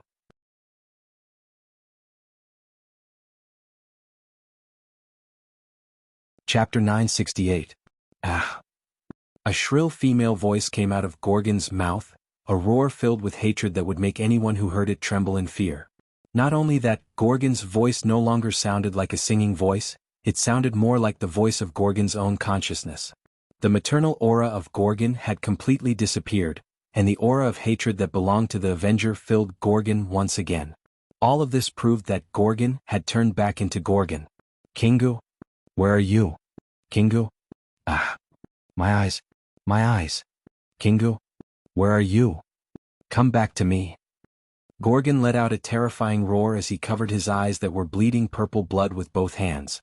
Not only that, but Gorgon's snake hair and injured tail that had been cut off by Wu Ming were also recovering at a slow but visible speed. It can heal itself? Wu Ming was confused. Could it be that Gorgon was not completely assimilated by Tiamat's authority? Could it be that it was only the surface that was assimilated, and it would heal if it was seriously injured? Just as Wu Ming was puzzled, a large amount of black semi-liquid suddenly emerged from Gorgon's wounds that had not fully recovered. It was the origin black soil. Wu Ming could feel the power of the origin black soil contained within it. The origin black soil reacted with the wounds caused by Wu Ming's blade of salvation, further increasing Gorgon's pain. His roar gradually became louder than that of a magical beast. Could it be that the reason why Gorgon was assimilated by Tiamat's authority was because of the origin black soil? Just as Wu Ming was thinking, Enkidu had already pulled Wu Ming to the ground. Wu Ming didn't need to use any force. He easily stood on the ground, stirring up a cloud of sand. What the hell is going on? Looking at Gorgon, who was some distance away from him, Wu Ming was not in a hurry to make his next move. Instead, he fell into deep thought. Gorgon, who seemed to have been assimilated by Tiamat, did not have the slightest trace of the black origin mud in his body and was unable to heal himself. However, Gorgon, who had been severely injured, broke away from Tiamat's assimilation and leaked the black origin mud from his body. Furthermore, Gorgon's self-healing ability had also returned. Most importantly, who was the Kingu that Gorgon mentioned? In the legends, the son and companion of Tiamat, the god who led 11 magical beasts against the gods but was killed. This was the story of Kingu in myths, and Wu Ming knew this as well. However, there was no such thing as Kingu in this singularity, right? Wait a minute. Wu Ming suddenly thought of something. Could it be that the guy who used Enkidu's body was Kingu? However, Wu Ming was once again puzzled.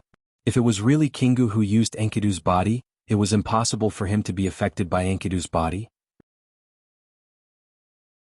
Whether it was the reaction of the fake Enkidu when Wu Ming left last time, or the reaction of the fake Enkidu when he left just now, it meant that the fake Enkidu was affected by the reaction of Enkidu's body to Wu Ming and the real Enkidu. If it was a god of the same generation as deity, and how could Kingu be affected by the residual memory of less than 100 years? If it was really Kingu, it would definitely not be affected by Enkidu's body, and it would definitely completely crush the residual memory of Enkidu's body.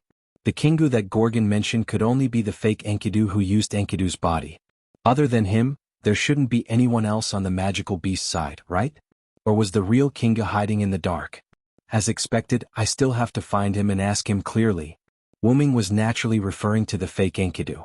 However, before the first wave of trouble subsided, Ishtar used the connection she established with Wu Ming to ask for help from Wu Ming.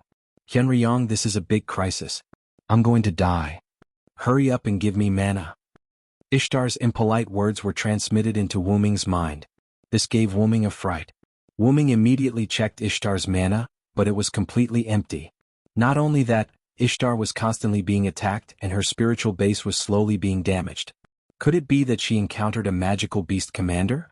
That was most likely the case. After thinking about it carefully, it was possible to arrange a magical beast commander in the Persian Gulf, such as the one that was based on the mass-produced magical beast Kururu. It was probably that the magical beast commander was hiding underwater, waiting for Ishtar to exhaust her mana after dealing with other mass-produced magical beasts before attacking Ishtar. This caused Ishtar to be unable to fight back. But, remember to be more polite next time. With this sentence, the last arrow-shaped mana crystal on the back of Wu Ming's right hand disappeared, and Ishtar, who was in the Persian Gulf, was instantly filled with mana. Understood. Ishtar replied to Wu Ming through the connection between the contract, and then began to counterattack. At this point, the 3 mana crystals prepared for Ishtar were exhausted. When Wu Ming transferred mana to Ishtar, Gorgon became more extreme. Kingu? My son. Come to my side. Kingu? Did you betray me? His rationality was gradually suppressed by pain and anger. Magical beasts. My sons. Your mother needs you. As if connected by blood, Gorgon's roar could only be heard a few kilometers away, but the mass-produced magical beasts in the Mesopotamia seemed to have heard Gorgon's words. Their eyes turned completely scarlet, and their bodies grew several times in an instant. Whether it was speed or strength, they had an unprecedented increase. It was as if they had entered a berserk mode. The soldiers at the front line of the north wall were caught off guard by these enhanced magical beasts. For a moment, the soldiers' routine tactics to deal with the magical beasts were broken. Several magical beasts rushed to the iron gate under the north wall and launched an attack. Even the gate was broken. The north wall was in great danger. The magical beast commander's strength was also enhanced. Ishtar, who was originally supported by Wu Ming's mana, regained her advantage and blocked the attacks of the mermaid Kururu and the mermaid Kururu. However, for some reason, the magical beasts of Kururu were suddenly enhanced, and this caught Ishtar off guard. This, what the hell is going on? Ishtar cried as she helplessly retreated. If she did not retreat, she would be surrounded by the magical beasts in the Persian Gulf today. The Persian Gulf was in great danger.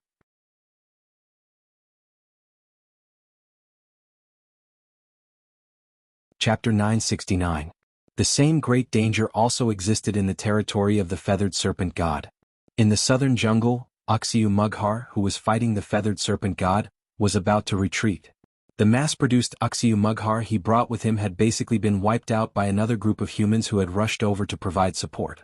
But at this moment, just like the other magical beast commanders, Wuxia Mughar also sensed the call of the mother goddess. Wuxia Mughar also entered a temporary berserk mode. This time, Wuxia Mughar, who originally wanted to retreat temporarily, did not retreat anymore. He charged directly at the leopard man and quizzed. For a moment, Wuxia Mughar, who was much faster than before, did not allow the leopard man to react in time. Half of her body was torn apart by Wuxia Mughar's claws, and she was sent flying by the inertia caused by Wuxia Mughar's attack. Leopard man? Quizzard was shocked. Why did this Wuxia Mughar suddenly go berserk? But now, Quizzard did not have time to think because Wuxia Mughar charged at her with extreme speed and used his huge claws to press down on Quizzard. Great danger. Gadotsi and the others, who had been asked by the leopard man and Quizzard to be in charge of eliminating the mass-produced Wuxia Mughar, were not in a good situation either. Gadotsi and the others had joined the Feathered Serpent Gods group and were gradually wiping out the mass-produced Wuxia Mughar. They were even prepared to help deal with the commander Wuxia Mughar. But because of Gorgon, although the number of mass-produced Wuxia Mugals had been reduced to a certain extent, each mass-produced Wuxia Mugals had become more powerful.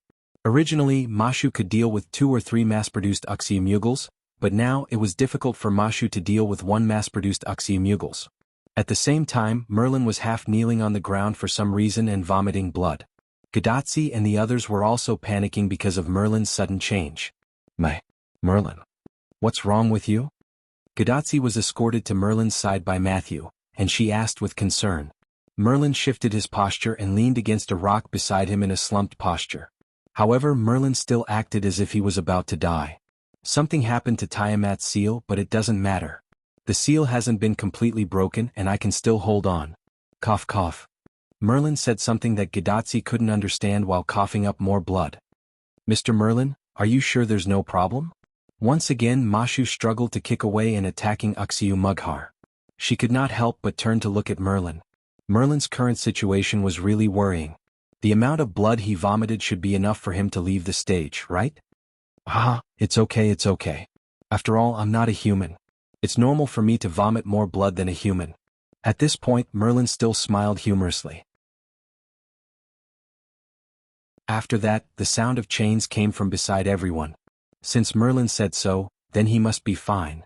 She beheaded 1 or 2 Wuxia Mughar that wanted to sneak up on her with her scythe. She dodged the sputtering purple blood from the demonic beast's wounds and jumped to Gadotsi and the other's side. The sound of chains came from the chains on Anna's scythe. Anna, you're still as sharp-tongued as ever. Show some concern for me, Merlin laughed. I'm just telling the truth. Although Anna really wanted to kill Merlin, there was no doubt that Merlin had the highest tacit understanding with Anna. Since Merlin said so, then he was not forcing himself. He must be fine, at least he would not leave the stage. After Anna finished speaking, she looked in the direction of the north wall and then left to kill other mass-produced demonic beasts. Even if the demonic beasts were strengthened, they would still die as long as their heads were cut off. This was the disadvantage of demonic beasts as beast. By the way, Senior, should we let Mr. Merlin retreat? Looking at Merlin's condition, if no one was watching, a demonic beast might come and take him away. Matthew was really worried. Don't worry. Although I'm a little weak now, I still have means to protect myself. Anna will kill the other mass-produced demonic beast. You guys go and support Quizzard. Don't worry about me. But, however, when Matthew was about to say something, Gadotsi interrupted Matthew. Let's go, Matthew. We have to believe in Merlin. This was a very important point that Gadotsi had learned along the way, to believe in one's companions. That's right. I don't want to die meaninglessly. After all, I still have an important mission. Merlin's eyes flashed with a rare trace of seriousness. Yes, I know, Senior. Mr. Merlin too. Take care. Then Gadotsi and Matthew left Merlin to support Quizzard. After all, before the demonic beasts were inexplicably strengthened again, they had been reduced to a considerable number by everyone. Therefore, there were not many mass-produced Wuxia Mugals. In addition, Anna was constantly cleaning up, so there were basically no mass-produced Wuxia Mugals. However, the so-called fish that slipped through the net still existed. A few Wuxia Mugals somehow came behind Merlin, who was sitting on the ground. They were silent, like wild beasts about to capture their prey. One of the mass-produced Wuxia Mugals seemed to want to be the first beast to eat the crab. It was one step faster than the other mass-produced demonic beasts and slowly approached Merlin, while the other demonic beasts were in a state of observation. The demonic beasts could sense that the existence in front of them had a lot of magic power and was probably not to be trifled with. Therefore, when faced with such an enemy, one of the demonic beasts would often take the lead to test the waters. When this mass-produced Wuxia was almost close to Merlin, Merlin was still in a state of not noticing anything unusual. In the end, this Wuxia suddenly jumped up and pounced directly at Merlin's neck. It looked like it wanted to bite off Merlin's neck in one breath. However, before this mass-produced Wuxia could land in the air, a bright holy sword pierced through its head, and it died instantly. This posed a threat to the remaining demonic beasts who wanted to attack Merlin. They were so scared that they scrambled in other directions. However, Merlin would not leave a passerby who might be attacked by these escaping demonic beasts in the lurch. Merlin raised his staff and gently tapped the ground. Several beams as thick as light cannons were fired at the demonic beasts who had not yet run far. The last wails of the demonic beasts reached Merlin's ears. There was no doubt that they had hit. "I really am a magician."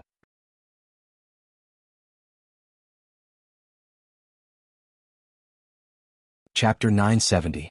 These were the words of a court magician whose swordsmanship was better than King Arthur's. Following that, Merlin threw the fake Excalibur in his other hand far away, along with the magic beast carcass on the fake sacred sword, far away from Merlin. Phew. Fortunately, the seal was not completely broken. Really, did Gorgon come directly to the north wall to fight with the Villo? After muttering a few words, Merlin closed his eyes and sneaked into the dream, to begin the repair of Tiamat's seal. While the various lines of defense in Mesopotamia were in crisis, Wuming also faced a new situation. Although Wuming was very worried about the North Wall, the jungle and the Persian Gulf, he had to deal with the matter at hand. After Gorgon roared at the sky like a madman, a giant dark green snake appeared in front of Wuming. However, there were traces of slight corrosion on the ground leading to the North Wall. It seemed that this poisonous snake came from the North Wall. So that's how it is, the monster commander hiding in the dark is responsible for attacking the North Wall. Wuming instantly understood why this giant monster appeared here. It was probably summoned by Gorgon and rushed here from the front line to support Gorgon. Roar! The giant dark green snake roared at Wuming. Not only that, but when the other party roared, an outrageous amount of purple saliva fell to the ground, instantly causing an extremely violent corrosion reaction on the bare ground. Obviously, its mouth contained a shocking amount of venom. With this alone, Wuming recognized the identity of the other party. The big poisonous snake Basumu. Although it was said to be a poisonous snake, it looked more like a dragon. Especially at the back of its head, there was a pair of soft horns full of barbs. Moreover, its entire head looked incomparably hard, as if it was wearing a helmet. Its 2 pairs of 4 large eyes were emitting a red light, looking quite horrifying. However, although it was a dragon, Basumu only had a pair of forelimbs. In addition, there was a long tail.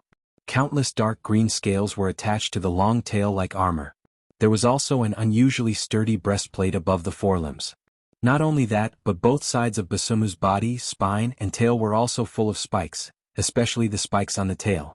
Not only that, these spikes were also shining with dark green light and looked full of venom, but the degree of venom was not as strong as the venom in Basumu's mouth. Wuming judged this because of the degree of corrosion of the road leading to the North Wall. This guy is a bit difficult to deal with. Wuming saw Basumu's uniqueness at a glance. First of all, Wuming had never encountered any mass-produced versions of Basumu. It was obvious that this was the only prototype of Basumu. This also meant that this Basumu's specialized Basumu was the first and only one. Secondly, this Basumu's body was covered with an unusually sturdy armor that could be seen with the naked eye. It was obvious that this was added by someone at a later stage. In other words, this Basumu's body was quite fragile and needed a sturdy armor. This was completely different from the other magical beast commanders. The other magical beast commanders had extremely tough bodies. Ulidim could withstand Wuming's multiple spells without dying. Ulidim was also completely killed by Ereshkigal's attacks several times. Basumu, on the other hand, gave people the feeling that his body was extremely fragile. However, sacrificing his physical strength also meant that Basumu must have strengths in other aspects. For example, Basumu's venom. Regardless of the time, place, or even the world, poison was something that people feared and avoided. Although its scale was not as big as a natural disaster, its degree of terror was no less than a natural disaster. Whether in mythology or history, there were many heroes who were killed by poison. The most typical example was the teacher of the Greek heroes that Wuming met in the Holy Grail War of the 14 Horsemen and the American Singularity, the Greek god Charon, who was of the same generation as Zeus. Sharon, who was poisoned to death by the venom of the viper hydra, could be said to be the most typical example. Since there were heroes who were poisoned to death, there were also many poison experts. The most typical example was Semiramis, who had poisoned Mordred half to death in the Holy Grail War of the 14 Horsemen. She was evaluated in history as the oldest poison killer. After becoming a heroic spirit, Semiramis' poison was undoubtedly fatal to her servants. Semiramis' control of poison had almost reached the peak. At that time, when Wu Ming intervened in the Holy Grail War between the black and red sides, most of the masters of the red side were poisoned by Semiramis. They were controlled under the condition that they did not die. From this, it could be seen how powerful Semiramis' control of poison was. Moreover, not only was she a poison expert, it was said that in her hanging garden of Babylon, there was a big venomous snake. That's right, it was one of the 11 sons of Tiamat in front of Wu Ming, the big venomous snake, Basumu. Wu Ming didn't know where Basumu in Semiramis' hanging garden of Babylon came from, but after all, Semiramis was the queen of Assyria in the Mesopotamia region, so it was not surprising that Basumu existed in her hanging garden of Babylon. Basumu, who existed in the hanging garden of Babylon, could be said to be Semiramis' ghost card. If there was no accident when she used this ghost card on the enemy would undoubtedly die, whether it was a servant or a human. Of course, there was an exception to the existence of special abilities. In short, the Basumu in front of him was powerful. In Wu Ming's view, even if all the other demonic beast commanders were added together, they would not be able to defeat Basumu. If you want to ask why, for example, now. Basumu opened his mouth in the direction of Wu Ming, and countless purple liquid spurted out. It was like a flash flood, like a tsunami sweeping over Wu Ming. The speed was so fast that Wu Ming almost couldn't react. Wu Ming, who was frowning, instantly jumped up and flew into the air. He even smelled a trace of poison. It was reasonable to say that even if it was a servant, after smelling such a trace of poison, there would be severe adverse reactions. But unfortunately, Wu Ming was immune to negative effects such as poison. This was all due to the effect of the dragon body. Wu Ming, who cheated every day, naturally made this spiritual base according to his body. Therefore, Wu Ming's spiritual base should also be immune to poison. However, the spiritual base was a spiritual base after all, not the body. The spiritual base was definitely much weaker than the body, so Wu Ming would definitely be affected by negative effects. Just like if Wu Ming was hit by Gorgon's petrification ray, he would definitely enter a slow petrification state. Therefore, Wu Ming avoided the petrification ray. Wu Ming's current spiritual base was equivalent to having a great resistance to negative effects.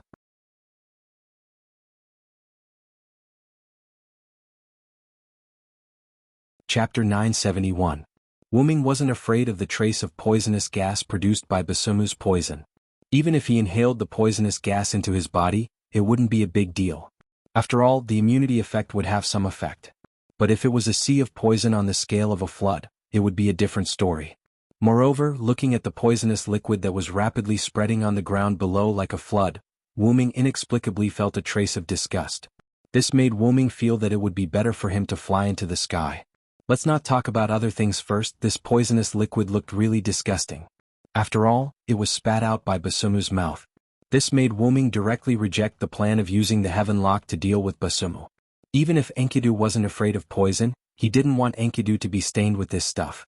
He guessed that Enkidu wouldn't want to either. The venom spread all over the ground and even Gorgon was caught in it. But for some reason, Gorgon wasn't affected by the poisonous liquid.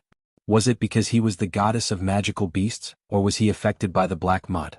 Looking at Gorgon, whose wounds had completely healed, Wu Ming couldn't help but think so.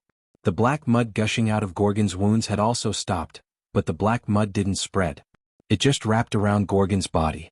That was why Wu Ming guessed that it was because of the black mud that Gorgon wasn't affected by the poisonous liquid. Then Wu Ming flew directly to Gorgon. Due to the recovery of his self-healing ability, Gorgon's magic eye that was originally destroyed by Wu Ming was now slowly recovering. The magic eye was a big killer for Gorgon, but it was also a very troublesome existence for Wu Ming, so Wu Ming couldn't wait for Gorgon's magic eye to recover. The so-called take advantage of someone's illness was the current situation. Gorgon's demon eye had yet to recover, and the snake hair alone was not enough to stop Wu Ming's advance. Therefore, Gorgon could be said to be a lamb waiting to be slaughtered by Wu Ming. However, Basyamu would not let Wu Ming kill Gorgon. Basyamu was like a loach slipping through the sea of venom it spewed out. In an instant he arrived in front of Wu Ming, blocking his path. Roar! Following Ba Xiaomu's roar, countless amounts of venom were sprayed out by Ba Xiaomu, which made Wu Ming instantly retreat far away. You're really annoying. Wu Ming, who had retreated to a distance and cursed, raised the divine blade of salvation. Holy light gathered on the divine blade of salvation, gradually illuminating the surroundings like a flash bomb. Divine blade of salvation, show the light of salvation and bring peace to the world. With the infusion of magic power from Wu Ming, the venom was illuminated by the light of the divine blade of salvation.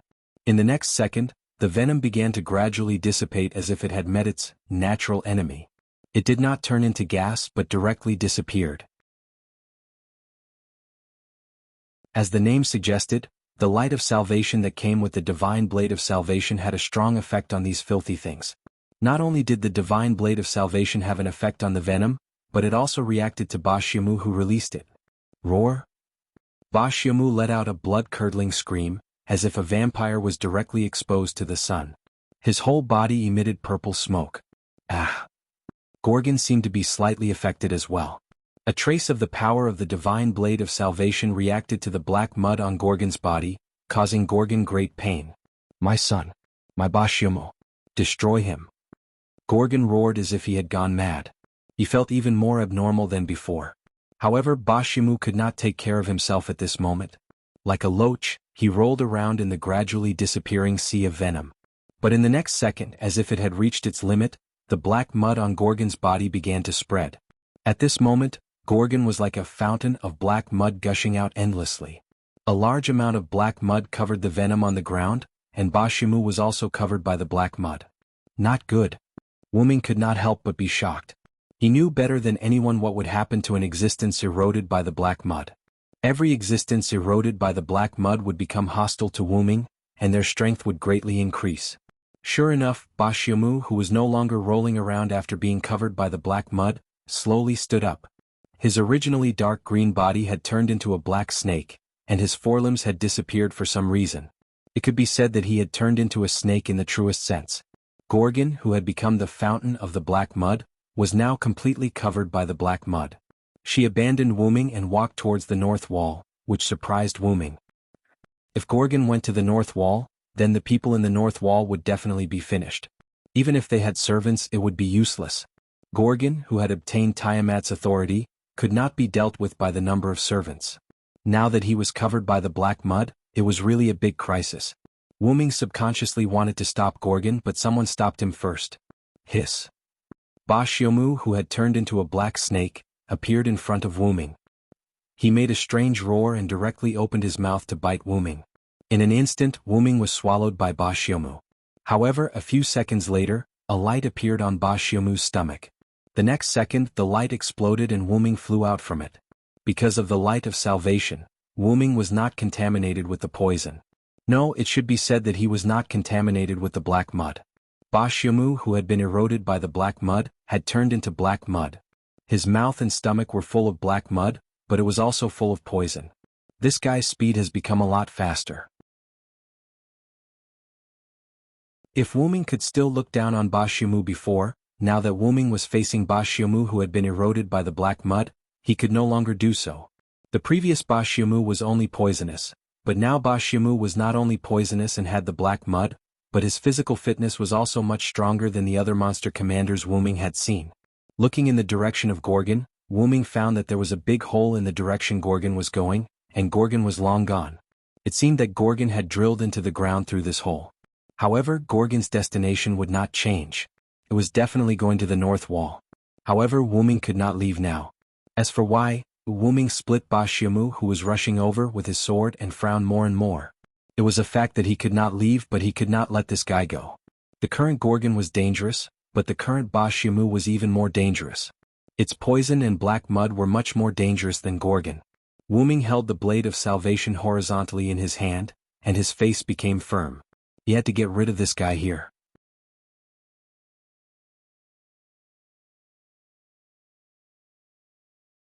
Chapter 972. Roar. Wu Ming swung the blade of salvation and rushed towards Ba Xiaomu. The blade of salvation with the black root soil was a lethal weapon for Ba Xiaomu at this moment. Hiss. Ba Xiaomu wasn't afraid of Wu Ming either. He let out a strange roar and also charged at Wu Ming.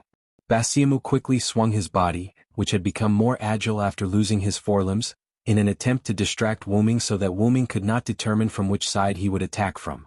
However, Wu Ming did not pay attention to Ba Xiaomu's head at all. He stared closely at a certain part of Ba Xiaomu's body, the so-called 7 inches part. Wu Ming did not know if the so-called 7 inches was Ba Xiaomu's weakness, but Wu Ming had seen before that Ba Xiaomu's body was covered by an extremely thick breastplate from the head down to the chest. Defense naturally existed in the strongest part, but it was often the weakest part. It was precisely because it was weak that it needed the strongest defense. Just like how Gadatsi as a master was extremely weak, so she needed Matthew's protection. It was the same principle. Therefore, Wu Ming guessed that the part of Ba Xiaomu's chest that was covered with armor was its weakness. Ba Xiaomu and Wu Ming did not slow down at all. At the moment when they were about to meet, Ba Xiaomu launched an attack from Wu Ming's left side by constantly swaying, opening his poisonous mouth to bite Wu Ming. Looking at the huge poisonous needle in Ba Xiaomu's mouth, if this bite hit, Wu Ming was afraid that he would directly leave. However, Wu Ming turned a deaf ear to this poisonous mouth and stared straight at Ba Xiaomu's chest. I am the strongest and the one who holds all victory in my hands. No matter if it is a human or a demon, I will defeat any enemy that stands in my way. Giant with supreme power, give me your aid. Wu Ming's words left his mouth. In an instant, just as Ba Xiaomu's fangs were about to touch Wu Ming's skin, a golden substance appeared on Wu Ming's body and blocked Ba Xiaomu's attack. That was the byproduct of the giant incarnation. It was the substance that could form a golden giant around Wu Ming. Then Wu Ming chanted the spirit of words. All evildoers be afraid of my power. Now I will obtain the majesty of 10 mountains, the strength of 100 rivers, and the strength of 1,000 dragons. What the majestic me brings is the mark of the dragon seed that calls for victory. After the incantation, the golden substance instantly condensed and attached itself to Wu Ming in the form of a dragonoid. It then grabbed Ba Xiaomu in its hand. This was the effect of the dragon seed incarnation on the giant incarnation. Ba Xiaomu, who had never seen such a scene, was shocked. He tried to break free from the dragonoid's hand, but to no avail. That was to be expected. The giant incarnation had unparalleled strength, while the dragon seed incarnation had the attribute of a dragon. In terms of strength, Ba Xiaomu was inferior to the giant incarnation. In terms of attribute, Ba Xiaomu also had the attribute of a dragon. No matter what, it would be defeated. For a moment, Ba Xiaomu was at his wit's end. However, Ba Xiaomu's strongest point had always been his poison. Sizzle! The dragonoid's hand that grabbed Ba Xiaomu began to dissolve because of the poison on Ba Xiaomu's body. But Wu Ming didn't have the slightest knowledge of this. Wu Ming raised the divine blade of salvation, and an identical divine blade of salvation appeared in the giant dragonoid's hand. However, the divine blade of salvation was made of pure energy just like the dragonoid. However, this divine blade of salvation in the form of energy also had the power of the divine blade of salvation in Wu Ming's hand. Divine blade of salvation, burst forth with the thunder of salvation, help me eliminate the world's suffering. Along with Wu Ming's words, the dragonoid raised the divine blade of salvation in its hand. Kacha. Suddenly, a thunder from the cloudless sky suddenly fell on the divine blade of salvation, and the entire divine blade of salvation made of energy instantly became real. It felt like a real divine blade of salvation. The whole Mesopotamia seemed to have heard the thunder. Whether it was demonic beasts, humans, or servants, they couldn't help but look up at the sky. But then they returned to the matter in front of them, which was fighting. On Wu Ming's side, Ba Xiaomu, who was tightly held in the dragonoid's hand, showed fear. He was already struggling, but now he was struggling even more fiercely as if his body was about to break. Kacha. Another thunder, but the sound was not as loud as before. Splat! Ba Xiaomu, who had been cut in half, kept flopping on the ground like a dehydrated fish. The broken part was the part below the head and above the chest, which was the so-called 7 inches. This caused Ba Xiaomu, who had been cut in half, to look like his tail was several times longer than his head. Ba Xiaomu did not break in half by himself, but by the divine blade of salvation. The second thunder came from the divine blade of salvation, which was what Ba Xiaomu wanted. He successfully escaped from the dragonoid's hand. However, Ba Xiaomu, who had escaped from the dragonoid's hand and fell to the ground, slowly stopped flopping. It seemed like Wu Ming's guess was right. That was Ba Xiaomu's weakness. Enemies eroded by the Black Origin mud would indeed pose a threat to Wu Ming, but not every enemy was as powerful as Gidia. Even if Ba Xiaomu was strengthened by the Black Origin mud, he was still no match for Wu Ming after Wu Ming attacked his weakness. However, as the saying goes, cut the grass and dig up the roots. Who knew if Ba Xiaomu was faking it? It would be bad if Ba Xiaomu bit Wu Ming when he let his guard down or left Wu Ming. After all, snakes were also creatures that knew how to deceive. The Dragonoid raised the divine blade of salvation again, but this time it was not the thunder of salvation, but the light of salvation. Huff, a flame appeared at the tip of the divine blade of salvation. The flame gradually grew bigger, and slowly became an existence comparable to the sun. Wu Ming had used this sun many times. This was another way to use the light of salvation. The original illumination of all things was only a low-level light of salvation. When it turned into a flame, it was the true manifestation of the light of salvation. It was a light that was enough to kill Ba Xiaomu. Hiss. Ba Xiaomu let out a strange roar again, but this time his voice was filled with the fear of death. Purify the filth, light of salvation. As Wu Ming whispered softly, the sun, on the divine blade of salvation was like a fountain of flames. It continued to radiate flames to the surroundings, enveloping Ba Xiaomu, the Black Origin mud on his body, and the poison that was mixed with the Black Origin mud in the surroundings. The Black Origin mud and the poison were all destroyed by the light of salvation, which contained the power of the origin.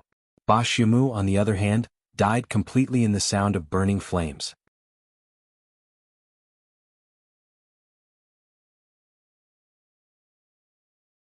Chapter 973. While Wu Ming was killing Ba Xiaomu, the beasts in the north wall were resting. The reason was that the commanders of the beasts were fighting near the north wall. Behind a relatively hidden mound, a gigantic seven-headed serpent was fighting with a white-clothed green-haired man.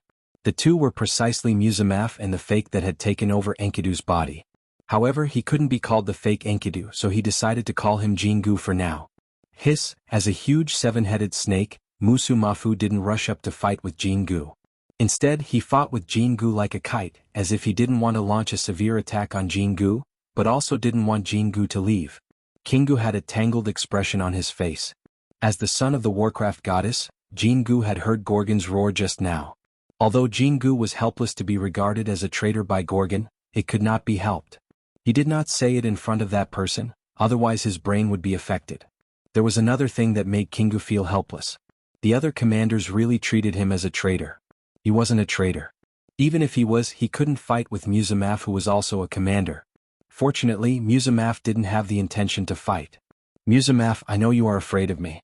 You don't have to be like this. I don't have the intention to betray Mother. Muzamaf was known to be a two-faced fence-sitter among the demon commanders. In the beginning, because there were more humanoid demon commanders than beast-type demon commanders, Muzamaf had the intention to switch sides with the humanoid demon commanders. When he and Yukar fell into the underworld that was blasted open by Ishtar, he even used Yukar to send him to Ereshki Gal to his death, thus covering his escape from the underworld. After that, when he saw that the humanoid demon commanders had lost their advantage, he turned back to the beast-type demon commanders. Jianghu himself wasn't interested in the division of magical beast commanders, but even he couldn't help but feel extreme disgust towards Muzamaf, who was two-faced and disobedient in public but opposed in private. In Kinga's view, this guy wasn't qualified to be his brother. After Gorgon issued an urgent command to the demons, Basumu, who was commanding the demons to attack the north wall with Muzamaf, rushed to Gorgon's side. Muzamaf, who had volunteered to stay behind, was given the order by Basumu to kill Jianghu, who had betrayed their mother goddess. However, Muzamaf was a two-faced and cowardly commander. How could he fight Kingu to the death? This made Kinga look down on Muzamaf even more. I think you have felt it too. Basumu has just died. The reason why you are here is because you are afraid of being killed by that man? That man will come here soon. If you continue to waste time with me, you will be killed by that man in the end. The commanders of the beasts had telepathy.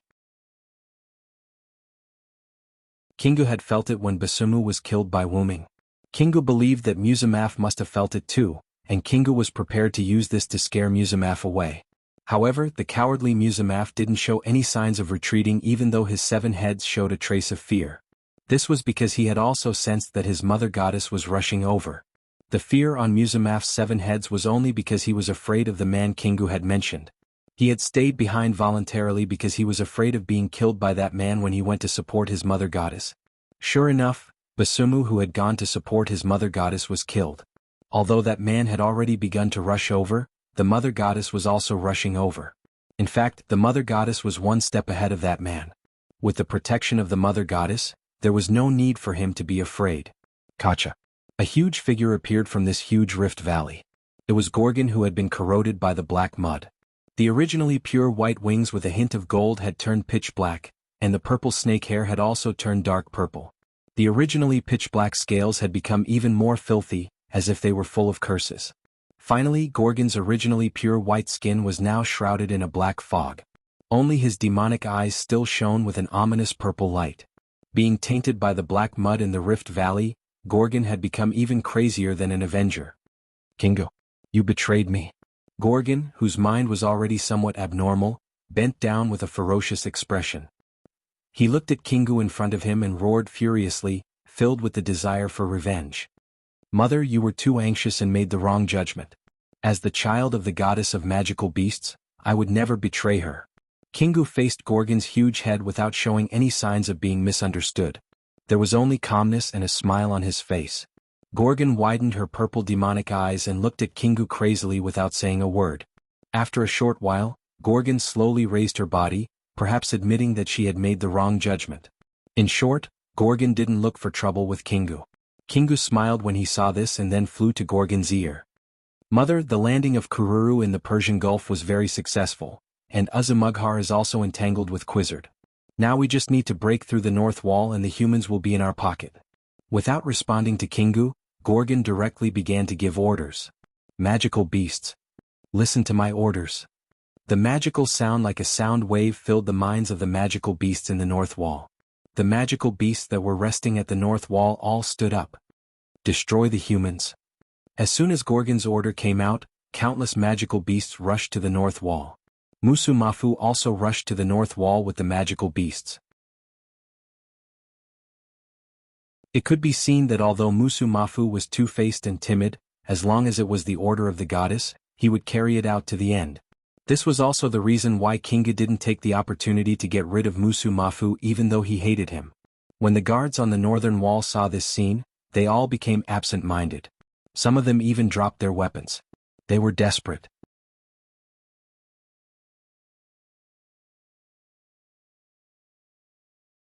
Chapter 974. It's really come to this. Despair filled their hearts. Seeing this, Leonidas silently made a judgment. However, they couldn't be blamed for this. Facing the gigantic serpent god Gorgon in the distance and facing so many magical beasts, even Leonidas, who had led 300 men to fight against tens of thousands of enemies, couldn't help but feel fear. If they were facing an army of humans, perhaps they wouldn't lose their fighting spirit. However, they were facing incomprehensible magical beasts. After all, magical beasts weren't humans. They were existences that couldn't be defeated in a one-on-one battle. In the face of magical beasts that outnumbered the soldiers by several times, it was natural that the soldiers would choose to give up and despair. However, even if everyone gave up, Leonidas wouldn't give up. People could fall into confusion and despair, but he couldn't. Because he was the epitome of history, the hero of human history. He was the undead spirit that led humans to the future. Since the people were in despair, then as a heroic spirit he had to give them hope. Since they couldn't stop the magical beasts, then he would be the one to stop them. Leonidas had promised Wuming that he would defend the northern wall while Wuming wasn't around. Even if they had only met a few times, Leonidas wouldn't go back on his word. With that thought in mind, Leonida jumped off the north wall and landed in front of one of the portals. General Leonidas? Some of them shouted in fright, but most of them were already speechless. Ignoring the situation of the people on the northern wall, Leonidas looked straight ahead and silently watched the demons charging towards him. Step by step he walked forward. At this moment, it would be a lie to say that he wasn't afraid. At this moment, Leonidas was nervous and afraid, but more than that, he was excited from the bottom of his heart. This scene was much more magnificent than when he led 300 elites to fight against the Persian army. When he faced the Persian army, he was nervous, afraid, and other negative emotions. He was afraid that he would fail, and if he failed, his family and the people of Sparta would be ravaged by the Persian army. Leonidas was worried about everything. However, something happened. While Leonidas was nervous, it was his 300 friends who were watching. In the end, they helped Leonidas resolve the confusion in his heart. Therefore, even if he had become a heroic spirit and a servant, Leonidas didn't think that he was the one who stopped the Persian army at the hot spring gate. That was the shared glory of the 300 Spartans, including Leonidas. And this glory that belonged to the 300 Spartans had been sublimated into his noble phantasm. At some point, blue flames appeared behind Leonidas as he walked forward, and the number of flames was still increasing. That was the soul fire. Countless soul fires turned into human figures. They were all warriors with spears and shields. They were the 300 Spartan warriors. The blue flames were their soul fires. And Leonidas' noble phantasm was to summon the souls of the 300 Spartans to reenact the battle of the hot spring gate. When the demonic beasts were about to approach, Leonidas stopped and knocked the ground with his spear. "If you want to die, come and get it." The 300 Spartans repeated Leonidas' words and knocked the ground twice with their spears. "If you want to die, come and get it." He threw the soul spear in his hand at the attacking magical beast army and let out a furious roar. Ah! The spear pierced through countless magical beasts, but it was unable to stop the invasion of the magical beasts. To the tens of thousands of magical beasts, this amount of casualties was just a drop in the bucket. Many magical beasts continued to rush over. Although the 300 Spartans didn't have their spears, they still had their shields. The Spartans formed by the blue soul fire held their shields and ran in front of Leonidas, forming a rather thin shield barrier. However, their shields weren't the round shields in their hands but their bodies. "Let's go, friends. Gather your souls here." When the 300 warriors formed a shield wall, Leonidas placed the spear in his right hand on the round shield in his left hand. Then Leonidas slashed the round shield with the spear, and a flame suddenly ignited on the round shield. Leonidas then shouted the name of his relic. In an instant, countless flames appeared on Leonidas' round shield and spread all around, igniting the 300 warriors made of blue soul fire. In the next second, the 300 warriors made of blue soul fire instantly turned orange-red, and the warriors' figures gradually dissipated. Only the 300 shields emitting blazing hearts remained.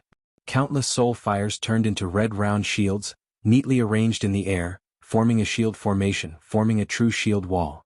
The shields quickly moved to both sides, defending the entire north wall.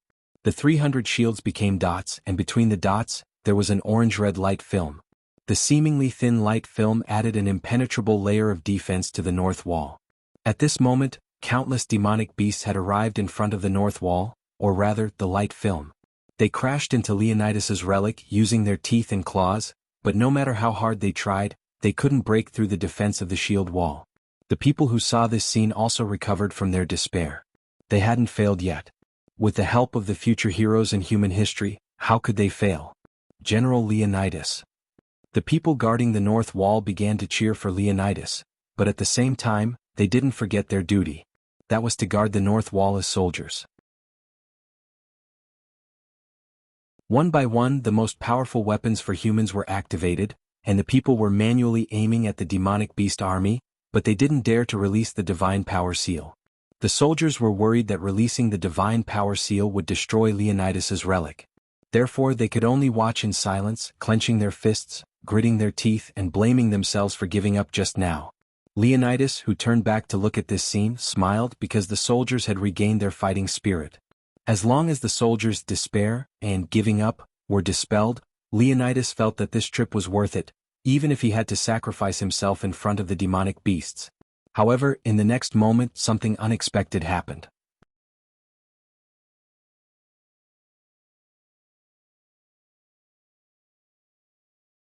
Chapter 975. Jina Wang Lu Tan's second scenery. Suddenly, the voice of a young female general entered Leonidas' ears. "Dan no yura aso tobi." In an instant, a few silhouettes flashed past the demonic beasts outside of Leonidas' noble phantasm. After a few flashes of light, a large amount of demonic beasts' blood splattered all over the place. The purple blood gushed out like a fountain and splashed onto Leonidas' noble phantasm's light barrier. "This is General Nuwakamaru?" Leonida immediately recognized the owner of this technique in voice. It was the Tengu girl Nuwakamaru. However, not only Nuwakamaru, but also Nuwakamaru's warrior monk who had been following Nuwakamaru, also came here. "Your Excellency Leonida, this humble monk and master Nuwakamaru have begun to move freely under King Gilgamesh's orders." It seems like this humble monk and Master Nuwakamaru are not late. A man with many weapons on his back and Bisento in both hands, Musasobo Benkei, walked to Leonida's side from behind and stood upright with weapons in his hands. Oh, General Baiqing, you're here too.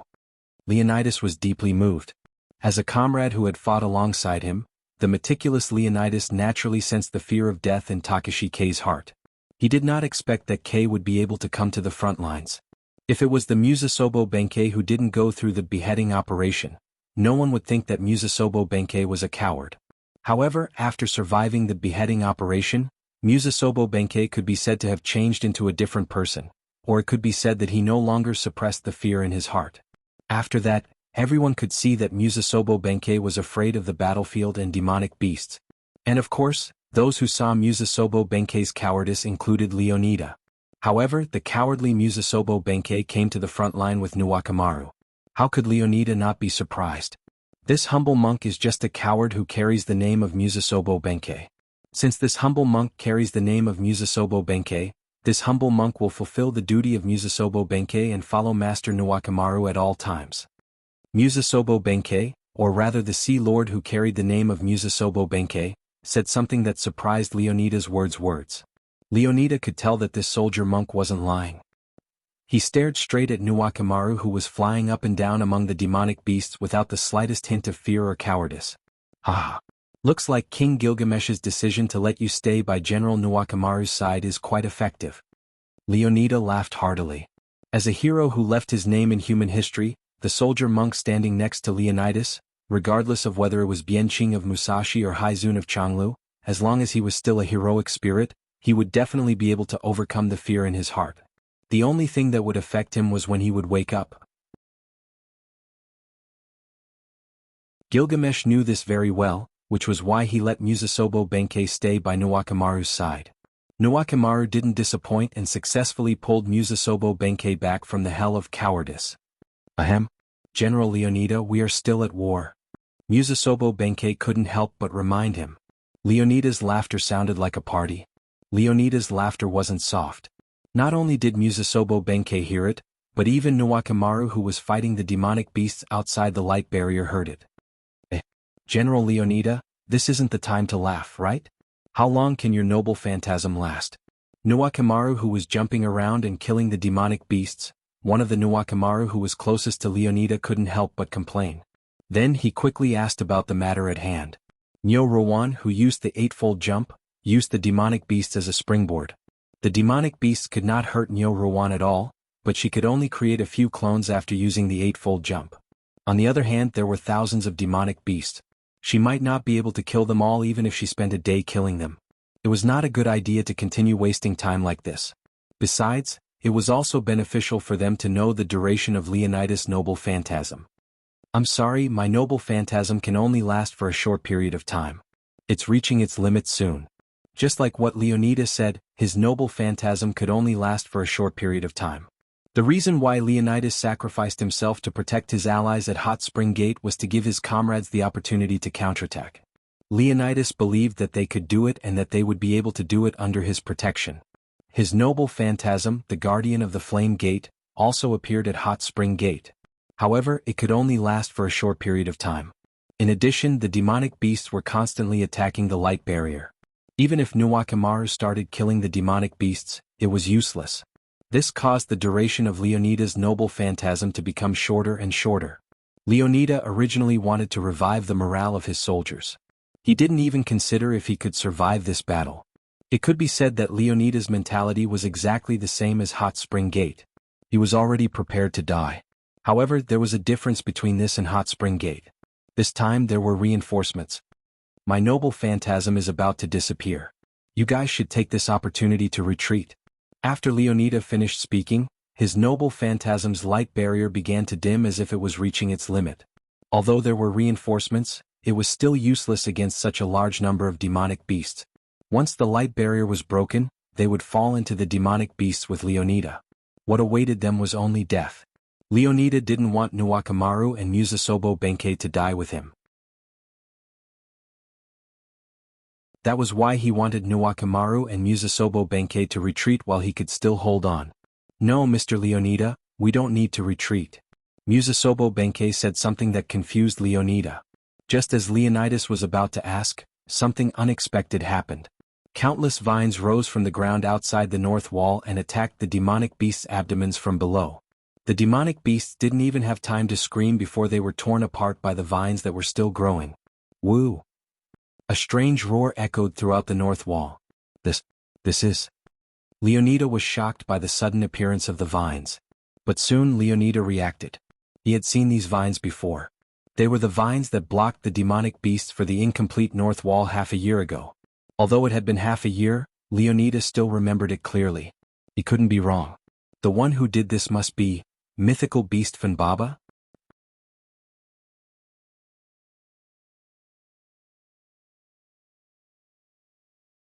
Chapter 976. When Leonidas said this name, the ground in the middle of the horde suddenly split open, and a huge green creature that looked like a bear or a deer emerged. This creature was Fanbaba. Woo-woo! After Fanbaba broke out of the ground, its body was not stained with the slightest bit of dirt. Its huge body stood in the middle of the horde like a crane in a flock of chickens. Leonidas didn't know what to say when he saw this scene. In short, his heart was filled with emotions. This poor monk and Nuwakamura-sama passed by the abandoned Hyunryong shrine on our way here. At that time Hyunryong-sama's Fanbaba suddenly emerged from the Hyunryong shrine and came with us to the north wall. Musasobo Benkei, who was standing beside Leonidas, explained. It turned out that after Wuming left, Fanbaba helped the humans build a wall made of vines and ran to the Hyunryong shrine to hibernate. Wuming didn't think that Fanbaba would be able to hibernate in his shrine because there was nothing in the shrine that needed to be taken. In addition, Wuming also heard that the shrine was abandoned, so he didn't go there. This led to Wuming never meeting Fanbaba. Although Wuming's shrine was cleaned by Siduri from time to time, because of the horde, Siduri didn't go there often. It could be said that for the past 6 months she basically didn't go there. Could be said that it was abandoned.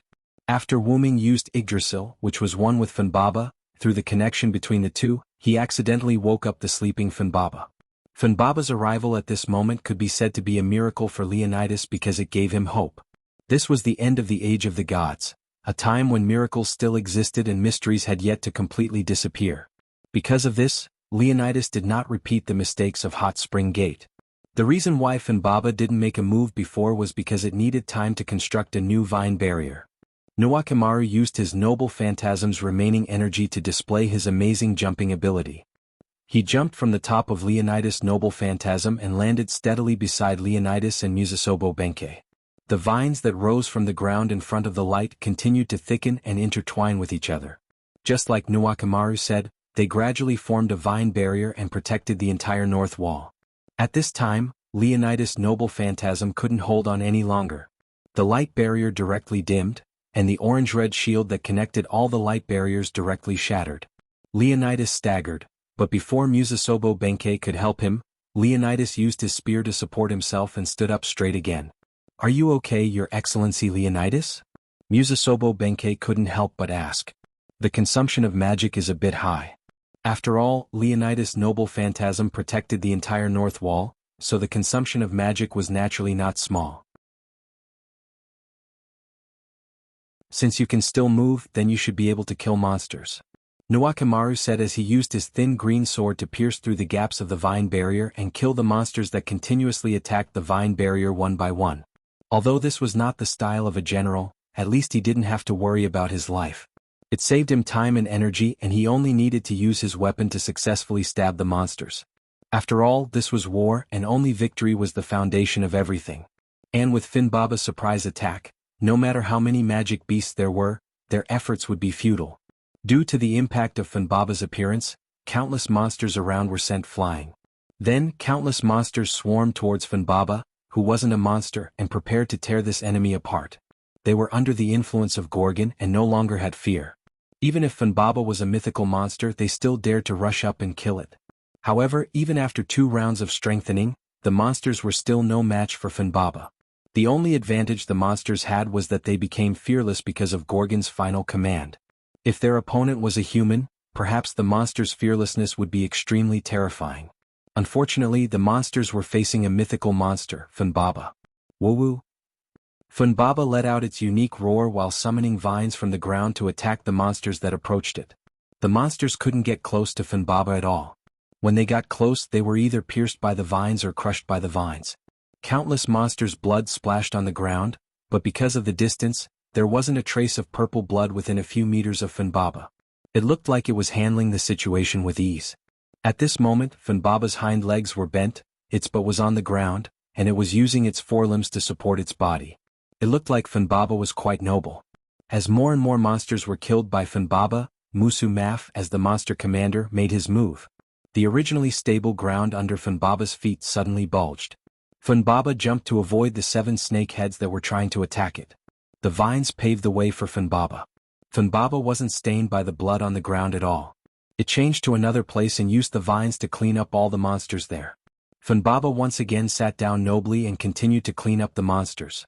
Musu Maf, who broke out from the ground where Funbaba was originally sitting, didn't leave the ground and wasn't in a hurry to attack Funbaba. Instead, it slowly retracted the 7 snake heads back into the ground and hid again. Although Musu Maf was affected by Gorgon, it was different from the mass-produced monsters.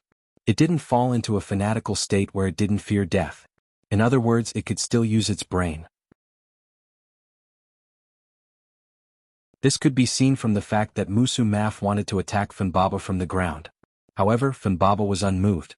It was just a mere Musu Maf, who was lucky enough to avoid its vines underground. It was simply not enough to be mentioned in the same breath as Funbaba. It must be known that Funbaba was comparable to the heavenly bull Gugalana. Even if it was facing the real Tiamat, the real Funbaba could contend against it, let alone a mere Musu Maf. In Funbaba's view, at the very least, it should let Gorgon, who had Tiamat's authority, be its opponent. Just as Funbaba thought, Musu Maf, who had sneaked into the ground to prepare another sneak attack, was found and entangled by the vines that Funbaba had arranged underground.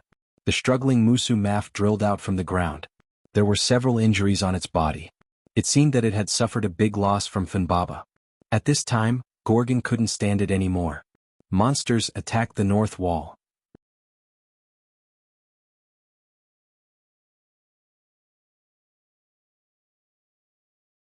Chapter 977. Gorgon ordered again. She told the magical beasts to ignore Funbaba and attack the north wall. Funbaba was just a clown to her. The only thing that mattered was to break through the north wall. Roar? The magical beasts chose to ignore Funbaba. After roaring a few times, they all rushed toward the vine barrier created by Funbaba. Even though Funbaba was still killing the magical beasts, it still couldn't stop the magical beasts from attacking the vine barrier. The vine barrier was disappearing at a speed visible to the naked eye. This made Leonidas, Nuwakamaru, and Musasobo Benkei, who were killing the magical beasts from the gaps in the vine barrier, quite nervous. Damn it, we can't kill them all. Nuwakamaru couldn't help but blurt out in annoyance. After all, there were too many magical beasts. Even if Funbaba could create vines, it wouldn't be able to kill all of them in a short time. Funbaba had been preparing for the vine barrier for a short period of time. If it wanted to create enough vines to kill so many magical beasts, it would take a while for it to prepare. At the moment, whether it was Nuwakamaru, Leonidas, or Musasobo Benkei, they didn't have a good way to deal with the current situation. Since the vine barrier can't stop the magical beasts, we can only change the method. Leonidas suddenly said. Then he looked at Nuwakamaru. General Nuwakamaru, I have a request. Leonidas said something to Nuwakamaru. Nuwakamaru was stunned for a moment. Even Musasobo Benkei was stunned for a moment. It seems this poor monk was too focused on the battlefield. I actually forgot about this matter. Musasobo Benkei shook his head in self-mockery. But the situation was urgent, so it wasn't the time to chat. Then I'll go. After Nyo Rowan finished speaking, he immediately ran towards the north wall as if he was flying. Only Nyo Rowan and Leonidas were left to continue slaughtering the magical beasts. As for Funbaba, while Funbaba was hesitating, the sound of chains could be heard. A large number of silver-white chains bound Funbaba's body, preventing it from slaughtering the magical beasts. Walala? Funbaba looked up. It was Enkidu. No, it was the fake Enkidu. Funbaba had seen this guy before, so he wasn't unfamiliar with him. Funbaba just didn't know who the other party was. Just a mere beast, behave yourself. Kingu's expression was cold, and the heaven lock that emerged from the ripples around him tightened its grip on Funbaba. However, Funbaba wasn't a god. The heaven lock was just a very strong chain to it. It could easily break free with brute force or skill such as now. New vines appeared on the ground around Funbaba. These vines didn't attack the magical beasts that were passing by. Instead, they stretched between the heaven lock and Fanbaba, slowly expanding the heaven lock that bound Fanbaba. Fanbaba easily jumped out of it. Walala, after Fanbaba broke free, Kingu subconsciously released the heaven lock. The heaven lock turned into golden light and dissipated with the sound of chains. Sure enough, the heaven lock doesn't have much effect on a beast like you. Kingu wasn't surprised by this result. Whether it was himself or Fanbaba, he knew that if they really fought, he might not be able to subdue this mythical beast that was stronger than a bull. It was also because of this self-awareness that Kingu's task wasn't to kill or trap Fanbaba. His task was only to distract Fanbaba and provide cover for others. Rumble, the ground under Fanbaba's feet suddenly shattered. A large amount of land fell into a pitch-black abyss, and the area was so large that almost 1/6 of the magical beasts suffered this disaster. Fanbaba stepped on the vines that grew out of the ground that hadn't completely collapsed, trying to use them as stepping stones to escape. However, a huge snake tail that was about the same size as Fanbaba suddenly stretched out and pulled Fanbaba into the ground. If someone paid attention to Gorgon, they would find that Gorgon had disappeared at some point. It was obvious that the collapse of the ground was caused by Gorgon. Ignoring the large-scale collapse of the ground, Kingu knew that Fanbaba had been dragged into the ground by Gorgon, and Kingu was providing cover for Gorgon. Fanbaba was comparable to a bull, and only Gorgon could defeat it. However, Kingu didn't expect that Gorgon would choose to drag Fanbaba into the ground. This wasn't a good thing. After all, other than Gorgon, there was another big enemy that was about to arrive. Silver Meteor. Following the release of a powerful noble phantasm, a bright white beam of light with a hint of gold instantly shot from one end of the vine barrier to the other end of the vine barrier in front of the north wall. All the magical beasts that were within a few dozen meters of the vine barrier were all enveloped by this beam of light. Obviously, these magical beasts were as dead as they could be. After all, this was the so-called light cannon. How could the mass-produced magical beasts withstand it? Jianghu dared to conclude that this light cannon must have killed more than half of the magical beasts. In addition to the magical beasts that had fallen into the abyss after being attacked indiscriminately by Gorgon, the remaining magical beasts could be said to be the only ones left. Who asked the magical beasts to listen to Gorgon's orders and collectively attack the vine barrier. Their gathering together was advantageous for the other party to release his noble phantasm. Among the magical beasts that were affected, only one of the magical beasts' commanders, Musu Mafu, survived. Even so, 5 of its heads were broken. One of the remaining 2 heads drooped down and was basically dead. The other head, which was the last one, was also bleeding profusely. It seemed like Musu Mafu didn't have the ability to regenerate its snake heads like Gorgon did. Otherwise it would have been suppressed. I didn't expect that man to have such a powerful anti-city noble phantasm. Kingu was naturally referring to Wuming, but Kingu was wrong. Normally, light cannons were considered anti-city noble phantasms unless they had special effects. However, Wuming's noble phantasm, Silver Meteor, was an anti-evil noble phantasm that he obtained from the suppression force. It wasn't an anti-city noble phantasm. Silver Meteor was only released in the form of a light cannon. Magical beasts could be said to be evil to humans, so naturally they were also evil to Wuming, who was the guardian of humans. However, even if the other party wasn't evil, with the characteristics of Wuming's noble phantasm, he could forcefully add an evil attribute to the magical beasts. It was just that the magical beasts themselves didn't require Wuming to do so. However, Wuming still felt that this was too much of a coincidence.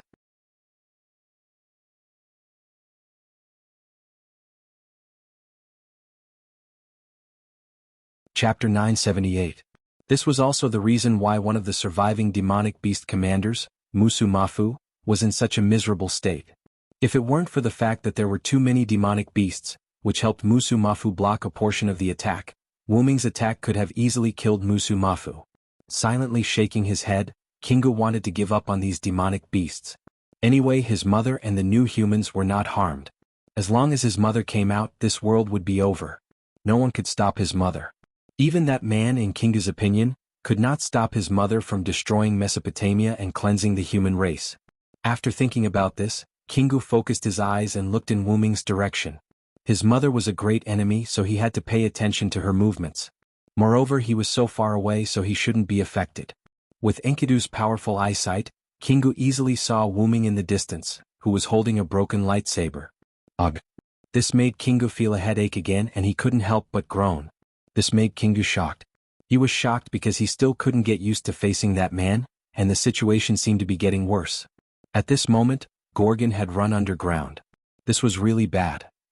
In the distance, Wuming removed Meteor Silver's noble phantasm liberation and gathered the broken lightsaber in his right hand, turning the broken lightsaber back into a bright silver knight sword. After Wuming killed Ba Xiaomu and used the divine blade of salvation to clean up the poison in the surroundings, he must have rushed over from the north wall without stopping. However, because Wuming had already sensed Fanbaba's aura at the north wall, he was not in a hurry. Therefore, Wuming hid himself and went around to the inconspicuous edge of the north wall, ready to act according to the situation. After all, no matter when, the enemy is in the open while I'm in the dark, was quite advantageous. Coincidentally, Gorgon made the demonic beasts ignore Fanbaba and attack the vine barrier instead. This gave Wuming an opportunity. When the demonic beasts rushed up to attack the vine barrier, Wuming directly took out the meteor silver that had accompanied him for a long time and directly released its evil noble phantasm, successfully killing most of the demonic beasts. The reason why Wuming did not use the divine blade of salvation was entirely because in the current situation, meteor silver was more useful than the divine blade of salvation, and also because it had been a long time since Wuming had meteor silver. Although it was a noble phantasm's noble phantasm, it was a noble phantasm had accompanied Wuming was a noble phantasm of salvation. Wuming opened the dragon lair and put away the meteor silver. Then he raised himself up and took in the entire north wall. After being affected by Gorgon's attack and being blasted down by Wuming's light cannon, the demons attacking the northern wall were almost completely wiped out. At most, there was only a sixth of their original numbers left, and a half-crippled demonic commander. However, even if there were only these demonic beasts left, the number of demonic beasts was still considerable, at least to the humans. However, Wuming had already helped them a lot, and it was impossible for him to continue helping them. After all, if the humans were to completely rely on God, Gilgamesh's will of separation between man and God would probably die directly. Therefore, the remaining demonic beasts could only be eliminated by the humans themselves. In addition, Wuming had a more important point. Wuming saw the fake Enkidu that seemed to be Kingu. Wuming had a feeling that the other party must be an extraordinary existence in this singularity. Perhaps the other party was hiding some secrets that Wuming did not know about, such as Tiamat. Wuming immediately flew towards Enkidu. When Enkidu noticed Wuming coming over, he immediately dived into the bottomless abyss that was opened up by Gorgon. Wuming stopped above the bottomless abyss, then glanced at Leonidas and Musasobo Benkei who were protected by vines. After nodding to the two of them, Wuming did not hesitate and dived into the abyss. "Let's go, Mr. Bianqing. This place will be broken soon. We should retreat." The vine barrier was consumed by the previous magical beasts. It was estimated that it would not last long. If they continued to stay, then they would be swallowed up by the remaining magical beasts. As they understood before, even if the number of magical beasts was consumed, the number of magical beasts would still pose a threat to humans. However, they could rely on the north wall to deal with the current number of beasts. Silent understood this point. That's why he gave Leonidas the task of dealing with the beasts outside the north wall. That's why he nodded to Leonidas earlier. Leonidas and Musasobo Benkei saw that sporadic magical beasts had entered through the gap in the vine barrier. They immediately returned to the north wall. Wuming couldn't help but frown as he went deeper into the abyss created by Gorgon's destruction. He had not reached the bottom yet. Did Gorgon directly penetrate the underworld when he destroyed the underground? Wuming couldn't help but ask. It wasn't Wuming's fault. After all, the deeper they went, the colder it got. The surrounding rocks gradually became similar to the underworld. But if that was the case, then Wuming had doubts. Why did Ereshkigal move the underworld here? There weren't many underworld that followed Ereshkigal to the Mesopotamia. Most of the land was centered around Kuza city. Although Ereshkigal could move the underworld, but there was no need to move the underworld outside the north wall. It was too strange. The deeper Wuming went, the more he felt that this was indeed the underworld. Because he saw the spear cages inserted into the ground. There were still sporadic garrulous spirits. It's a little troublesome. Although Wuming guessed that Ereshkigal was on the side of the humans, but she used the same method as the Quetzalcoatl to cause her to stand on the opposite side of the humans. But, for now, Ereshkigal was still a member of the Three Goddesses Alliance. Gorgon and Fanbaba broke in, plus Kingu who escaped Wuming into the underworld, and Wu Ming who chased after Kingu. With so many extraordinary beings breaking into the underworld, Ereshkigal was bound to be dissatisfied. These beings who entered the underworld could be regarded as Ereshkigal's enemies. Even if Ereshkigal's temper was good, she was still the queen who controlled the underworld. More importantly, Gorgon brought people to attack the underworld. Ereshkigal might be angry because of this. Just like now. Boom.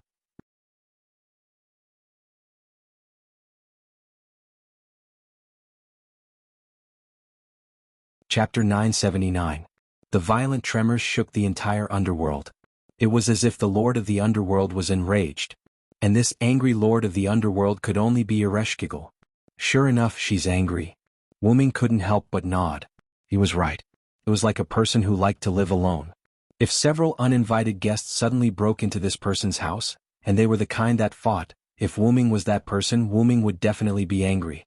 And once a master who had almost perfect absolute power in the home got angry, the consequences were really unimaginable. It was fine if something happened to Gorgon because of Ereshkigal's anger. After all, he was an enemy. Wu Ming's main concern was Funbaba. Funbaba was like a pet to Wu Ming and also like a partner. The Funbaba that had fused with Yggdrasil was also Wu Ming's weapon. No matter what, Wu Ming could not let anything happen to Funbaba.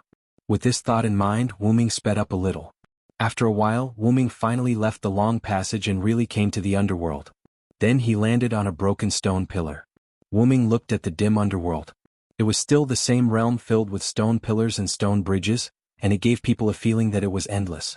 And such a common scene would make people feel despair and death. The underworld is really full of death everywhere. Wu Ming couldn't help but sigh. This was the second time Wu Ming came to the underworld, but Wu Ming could only say simple and specific words like desolation and death in Wu Ming's evaluation. After all, no matter who it was, when they saw a world that looked like it was dead, they would have such a feeling. Moreover, because the underworld had not seen the sun all year round, no, it should be because there was no sun since ancient times, countless death aura filled the entire underworld. If an ordinary living person entered the underworld by mistake, he would probably die in a few minutes. Even Gadotsi, who was equipped with the new magic dress invented by Da Vinci, would not last long. In a sense, preventing living creatures from entering the underworld could be regarded as saving others' lives in disguise. Although there were no living creatures in the underworld, there were many moving objects such as the Garrula spirit, the Soul Reaper. Of course, there were also some resentful spirits that had left the spear cage and walked in the underworld because of the disrepair of the spear cage. Moreover, the land of the underworld also had no other landscape except for stones. In the absence of animals, it was even more impossible for plants to exist in the underworld. To be honest, the underworld that did not even have a single flower was a little pitiful.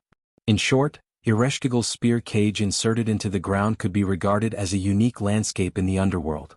However, Wu Ming did not have time to appreciate these landscapes. It was more important to get down to business. Wu Ming flew quickly toward a place below where the concentration of magic power was obviously different from other places. After crossing a large number of stone bridges, climbing over countless stone pillars, and passing by a few stone platforms, Wu Ming even bypassed a huge stone pillar that could be called a mountain. Finally, Wu Ming arrived at his destination. Wu Ming vaguely saw the figure of Funbaba on Gorgon. Not only that, but Wu Ming also vaguely saw the phantom of a huge Garrula spirit. It seemed to be Ereshkigal. However, because of the death aura in the underworld, it had the effect of interfering with Wu Ming's vision, making Wu Ming unable to see clearly. But since he could not see clearly, he would take a closer look. He sped up and broke through the death aura of the underworld. The scene in the deepest part of the underworld was reflected in Wu Ming's eyes. Then Wu Ming could not help but be shocked. This was an extremely desolate and empty site without the slightest building. There was only desolation and vastness. However, this desolation made this site seem wider. However, this place was indeed larger than any platform Wu Ming had seen on the road. It was not a visual error but Wu Ming's true judgment. Whether it was Gorgon, Funbaba, or the huge Garrula spirit transformed by Ereshkigal, the three were not small, but when they were in this desolate open space at this moment, they did not seem crowded at all. On the contrary, they seemed quite small. However, Wu Ming was not surprised by this, but the situation at the scene. Funbaba was lying on the side obediently, which made Wu Ming breathe a sigh of relief. The huge Garrula spirit transformed by Ereshkigal stabbed the light spear in her hand into the ground. Her body was still trembling slightly and she seemed to be struggling. As for Gorgon, he was the one that surprised Wu Ming the most. The black mud completely covered Gorgon's body. The black mud, which could be considered a liquid, was constantly flowing on Gorgon's body, giving people the feeling that it was a lump of black mud in the shape of Gorgon that could flow on its own. However, Wu Ming was sure that this was Gorgon. Not to mention Gorgon's huge body, Fanbaba entered the underworld with Gorgon. What's more, as the lord of the underworld, Ereshkigal was personally present. This lump of black mud was definitely Gorgon. However, how did Gorgon become like this? Wu Ming was used to Gorgon's changes due to the black mud from time to time, but the change this time was really not trivial. Those who did not know would think that this was really a lump of black mud. Not only that, but Gorgon was also surrounded by huge stones, and the black mud on Gorgon's body seemed to be restricted, unable to flow out of the circle formed by these stones. At that moment, Wu Ming saw what was going on. Gorgon should have been restricted by Ereshkigal using the authority of the underworld, but judging from Ereshkigal's situation, she seemed to be struggling quite a bit. Perhaps the restriction on Gorgon would not last long, and Fanbaba should know that it could not help much, so it lay on the side and rested. However, just as Wu Ming was thinking, Fanbaba, who discovered Wu Ming, immediately got up and ran over. Woo woo woo, dash! Fanbaba directly rubbed its big green fur face against Wu Ming, and it also made a cheerful cry. This could be said to be the first time Fanbaba and Wu Ming officially met after being separated for so long. Although it was in the underworld, Fanbaba was still very happy. Now that Fanbaba discovered Wu Ming, Ereshkigal naturally also discovered the existence of Wu Ming. Xian. Hyunryong. Ereshkigal's huge garrulous spirit couldn't help but cry out. If only listening to the voice, it was somewhat similar to Ishtar's voice, and more importantly, this voice was full of panic, which made people feel that it was quite cute. However, Wu Ming, who heard this voice, was directly stunned. What's with Ereshkigal's girlish voice?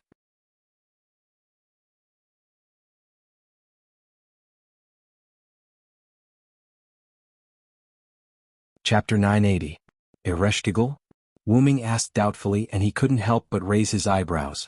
Any intellectual existence could see that Wu Ming was very confused at the moment. Fanbaba was like this, and Ereshkigal was even more so. However, this was something that couldn't be helped. Wu Ming had only seen Ereshkigal once. It was when he met Ereshkigal in the underground underworld near Abyf Mountain. At that time, Ereshkigal's voice sounded full of majesty. It was completely in line with the titles of the Mistress of the Underworld and the Queen of the Garrula Spirit. But the voice that Ereshkigal made just now could be said to be completely different from the voice that Ereshkigal made before. It was like two different people. If Wu Ming wasn't sure that the other party was indeed Ereshkigal, Wu Ming suspected that Ereshkigal was disguised by Ishtar. After all, Ereshkigal's voice was too similar to Ishtar's. Ahem. Sure enough, you also came to my underworld, Hyunryong. After hearing Wu Ming's questioning voice, Ereshkigal immediately adjusted her voice and returned to the previous queen-like way of speaking. Seeing that Ereshkigal changed her voice, Wu Ming didn't pursue this matter anymore. After all, Fanbaba is my partner and Gorgon is my enemy. I have to come over. As Wu Ming said, Fanbaba rubbed against Wu Ming again. However, Ereshkigal sneered at this, but not at the relationship between Fanbaba and Wu Ming, but at the uninvited provocation of Wu Ming and the others. You know, this is my underworld. You can't come in casually, whether it's a human or a god. The last time I let you and the goddess of greed leave was entirely because of your special identity, but this doesn't mean that you can come in my underworld whenever you want. In the blink of an eye, a large amount of mana was released from the Garrula spirit's body, forming a shockwave that caused the surrounding temperature to drop even lower. Ereshkigal's demeanor as the mistress of the underworld could be said to be vividly displayed. However, Wu Ming didn't care and even wanted to laugh. However, this made Ereshkigal feel that Wu Ming was insulting her, so she became even angrier. The temperature of the underworld dropped again and again, and a layer of frost rose on Fanbaba's hair. Wu Ming even felt a trace of coldness. This made Wu Ming look at Ereshkigal in a new light. But at the same time, Wu Ming's smile became more intense. However, Wu Ming's smile was not because of Wu Ming's arrogance. Wu Ming was full of smiles because of Ereshkigal. You'd better save some magic power to deal with Gorgon. As soon as Wu Ming said this, the huge Garrula spirit transformed by Ereshkigal couldn't help but tremble. Ereshkigal understood what Wu Ming meant. He instantly saw her current difficulty. Restraining Gorgon, who was completely stained with black mud at this moment, already made Ereshkigal suffer. For the sake of her face, she diverted some magic power to deal with Wu Ming. This was a huge burden for Ereshkigal. Adding hail to snow was light. Therefore Wuming's smile was not mocking Ereshkigal for being half-hearted at this time. Wuming just felt that Ereshkigal was a little like Ishtar. For a long time, Ishtar had made humans worry a lot, but it was only to the extent of worry. Humans did not have hatred for Ishtar. In other words, Ishtar was not an evil god. At best, she was just a good god who kept doing evil. As mentioned before, Ishtar was the mistress of the sky and the most beloved daughter of the gods. Even if there were some reasons that caused Ishtar to start doing evil, those evil were still some evil that was not serious. For example, in the myths, Dumas and Nelgal were tricked by Ishtar into the underworld and paid a certain price. But overall, the two were gods, so the price was nothing. Even if it was more extreme, they could be resurrected after death. Also, Ishtar was humiliated by Gilgamesh and released the bull of heaven to wreak havoc on the earth for 7 years, causing the humans in Mesopotamia to have no harvest. But Ishtar only let the bull of heaven to wreak havoc on the earth, and did not let it kill humans. It could be said that as the mistress of the sky, Ishtar was completely a barbaric princess who often indulged herself but had a certain level of propriety. Although Ishtar's propriety was very low. In short, in Wuming's view, as a god who was the same divinity as Ishtar, but with a different side of divinity, Ereshkigal was not that bad. Ereshkigal's position in the myths was an evil god. She was the ruler of death and corruption, the queen of the underworld who ruled over the underworld. She was an evil god who was feared by humans. Before he met Ereshkigal, Wuming originally thought that Ereshkigal was an evil god who was described by the world. But after their last encounter, Wuming discovered that Ereshkigal actually loved humans very much. She was just prepared to use methods that the world could not accept to save humans, just like the feathered serpent god. And Ereshkigal's panicked voice to Wuming just now exposed some information about Ereshkigal, such as her sternness was fake. Ereshkigal was probably different from how she appeared and the myths that the world spread. Wuming felt that Ereshkigal was probably a goddess who was very easy to talk to.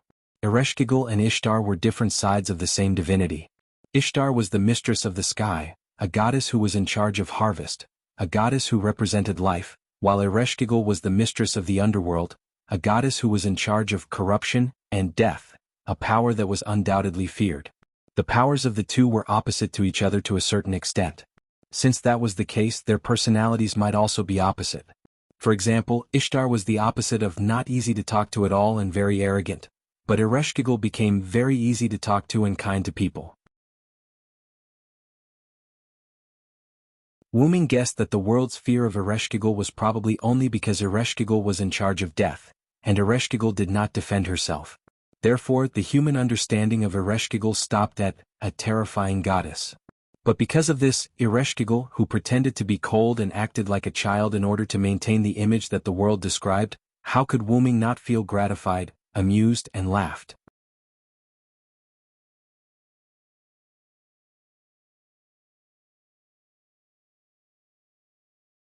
Chapter 981.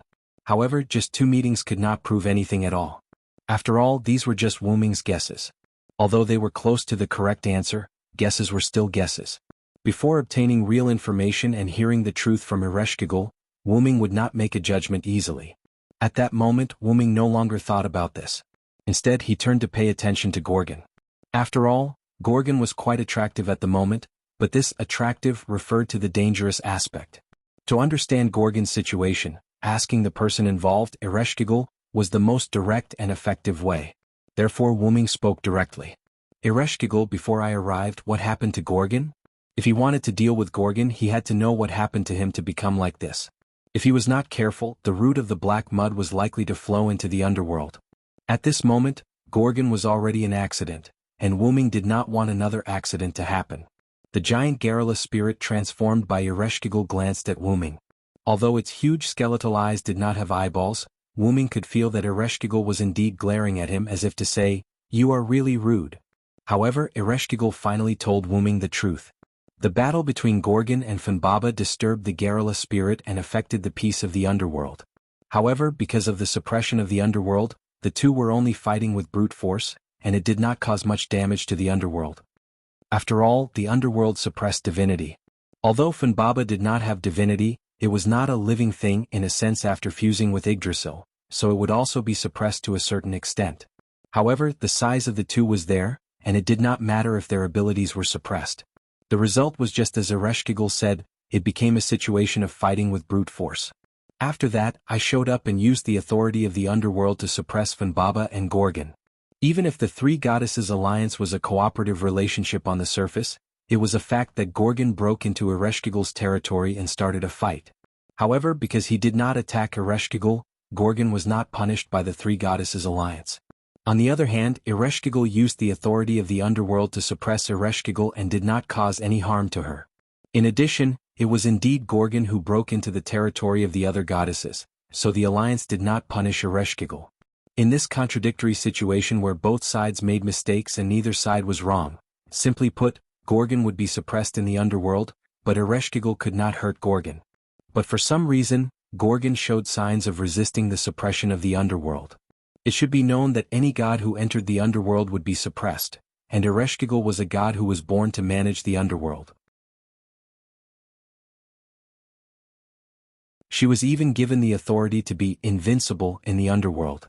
Therefore, the active suppression personally implemented by Ereshkigal was more absolute than the passive suppression of non-living beings by the underworld. According to what Ereshkigal said, Gorgon and Fanbaba fought with brute force. It could be seen that the suppression of the underworld was indeed effective on Gorgon. However, the passive suppression of the underworld was effective on Gorgon, and the active and stronger suppression personally implemented by Ereshkigal on Gorgon was actually resisted by Gorgon? Most importantly, the agreement of the three goddesses' alliance was still in place, so how could Gorgon have the ability to resist? Hearing Ereshkigal's words, Wuming could not help but look at the origin black soil that completely covered Gorgon. The only existence that could make Gorgon resist Ereshkigal's authority was the origin black soil. After that, a lot of black matter emerged from Gorgon's body. Not only did it completely envelop Gorgon, but it also directly broke my suppression on Gorgon. Ugh. Ereshkigal, who said this, had a hint of panic, like a little girl who was pretending to be strong and was about to cry when she encountered an unsolvable problem. Ereshkigal's instantaneous breaking of the suppression made Wuming look at Ereshkigal in shock again. Moreover, this also made Wuming feel that his previous guess was right. However, the huge skeletal face of Ereshkigal, which was transformed into the giant Garrula spirit, did not show any emotion at all. And Ereshkigal probably also realized that she had broken the suppression again, so she quickly adjusted her tone and changed the topic. The reason why I can suppress Gorgon now is because I obtained the result at the cost of my divinity, but the effect is still quite forceful. Wuming could not help but be stunned. It turned out that Ereshkigal had used her own divinity as the price to barely suppress Gorgon, and Ereshkigal, who was constantly consuming her divinity, would definitely not be able to hold on for long. This was the reason why Ereshkigal looked like she was struggling. No matter how stupid Ereshkigal was, she could see that this black mud was not something good. If this stuff flowed into the underworld, not to mention the harm it would cause, just cleaning it up would make Ereshkigal vexed for a while. The black mud is extremely corrosive. Inanimate objects are basically unaffected, but living objects might be an exception. If you allow the black mud to flow into the underworld, you'd better be prepared to give up on the underworld. Wuming's inanimate objects and living objects naturally referred to inanimate objects and living objects in a broad sense. For example, inanimate objects were the underworld and living objects were the Garrula spirit. Wuming guessed that the black mud, which came from the same source as him, should also have the ability to ignore rules. It was precisely this ability that made Ereshkigal's suppression ineffective against Gorgon. Even if it could not compare to Wuming's ability to ignore the rules of the underworld, it was still very likely that Gorgon, who was engulfed by the black mud, could ignore the rules of the underworld of a world. However, Wuming's words gave Ereshkigal a fright. Is this thing so terrifying? But come to think of it, this thing attached to Gorgon allowed Gorgon to easily break through Ereshkigal's suppression. In the end, Ereshkigal had to pay the price of divinity to suppress Gorgon. Ereshkigal could naturally see that the black mud was different, but she did not expect Wuming to say such serious words. Therefore, Ereshkigal became a little dissatisfied. What do you mean by that?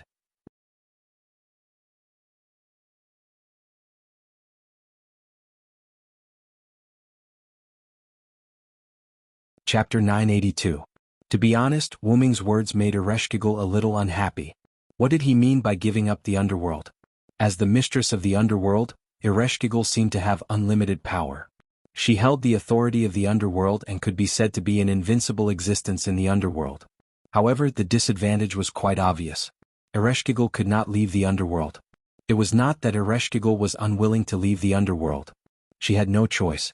As the cornerstone of the underworld's birth, Ereshkigal used the condition of not being able to leave the underworld, in exchange for the effect of being invincible in the underworld. Because it was not Ereshkigal's initiative, it was comparable to a curse. The underworld had only stones and the garrulous spirit. It was also dark all year round. No matter what, Ereshkigal was a girl. How could she be willing to stay here? It was only for the sake of responsibility. However, this was not the main point. The main point was that Ereshkigal and the underworld were closely related. It was not an exaggeration to say that the two had a symbiotic relationship. However, Wuming asked her to give up the underworld. What was the difference between that and asking her to die? In this regard, Wuming explained. It's just an if. Don't be nervous. I won't let things develop to the point where the master of the underworld has no choice but to give up the underworld, Wuming said confidently. Wuming did not want to let Gorgon leave the underworld alive today. As Wuming spoke, he took out the divine blade of salvation from the golden ripples and flew toward Gorgon's huge body that was engulfed by the black mud. Did he really come down just to find the Funbaba? Did he have no intention of getting rid of Gorgon? The answer was, of course, that he did. Due to the backlash from Tiamat's authority and the origin black soil, Gorgon's entire god had become somewhat abnormal. If Wuming had to make an analogy, it would be that Gorgon had transformed from an avenger to a madman. If he continued to let Gorgon run free, something could happen to him. Furthermore, the magical beast army had mobilized in full force. Taking this opportunity to annihilate the enemy was the best course of action. How long can you suppress Gorgon? Wuming suddenly asked Ereshkigal. Ereshkigal didn't react for a moment. Can you suppress Gorgon, who might go berserk because of the threat of death? Genryong, your self-righteous attitude is really annoying. Ereshkigal cleared her throat and unhappily replied to Wuming. Please answer truthfully. This is related to the following plan, as well as the situation of you in the underworld. At this moment, Wuming was like a god. His expression was rather serious, and his tone was filled with an undeniable charm. Perhaps Wuming didn't mean this, but only the strong could decide everything. Wuming had a way to get rid of Gorgon. Since that was the case, he had to be stronger than Ereshkigal. Probably due to Ereshkigal's natural mischief, she didn't realize that the atmosphere between her and Wuming had gradually become one of a superior and subordinate. She only decided that Wuming had suddenly become much more serious. Wuming's sudden seriousness made Ereshkigal a little overwhelmed. It was just like how Ishtar faced Wuming. However, compared to Ishtar's grievance toward Wuming, Ereshkigal felt more uneasy toward Wuming. At that moment, Ereshkigal also subconsciously ignored the fact that she continued to dress up as the goddess of fear and directly communicated with Wuming in her original voice. If I suppress her like this, I can suppress her until my divinity completely disappears. The pure girl's voice came from the huge garrulous spirit. It was slightly out of place, but Wuming's attention was no longer on this. He was paying attention to Ereshkigal's answer. The first half of the sentence made Wuming quite satisfied, but the second half of Ereshkigal's answer made Wuming stunned.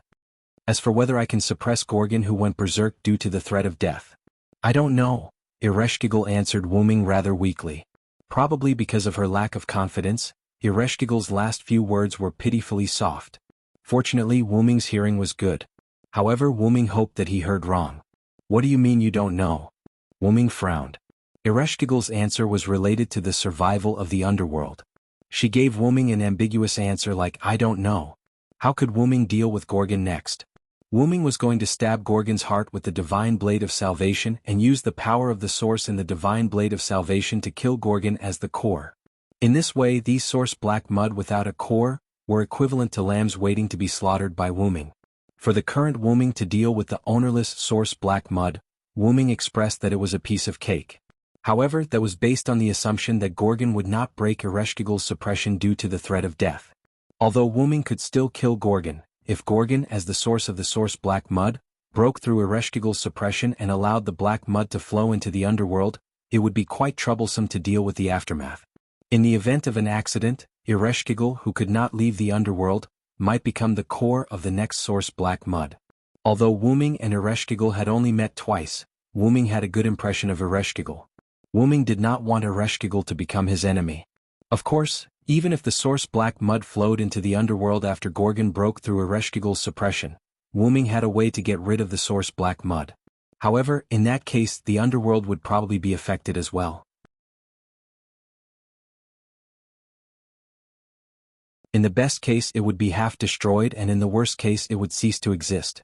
After all, there were not many underworlds that followed Ereshkigal back to the Mesopotamia. If Wu Ming carried out the cleansing indiscriminately, the underworld that returned with Ereshkigal would probably disappear. In that case Ereshkigal would probably also leave. The curse of only being able to stay in the underworld was no joke. Without the underworld Ereshkigal would undoubtedly leave. Wu Ming did not want to kill the enemy by sacrificing people who might become allies. What was the difference between that and killing the criminal along with the hostage? If that was the case, Wu Ming might as well let the black mud enter the underworld and erode Ereshkigal. Anyway, the result would be that Ereshkigal would leave because of Wu Ming. It would be the same no matter which side it was. Therefore, Wu Ming asked Ereshkigal if she could suppress Gorgon, who might go berserk. Wu Ming wanted to use the method with the least loss. After all, the three goddesses' alliance was the enemy of mankind. Gilgamesh would probably happily say something like, "Isn't it great to take this opportunity to destroy the two pillars of the three goddesses' alliance?" However, since Wu Ming saw that Ereshkigal did indeed have another hidden side, Wu Ming would not do that.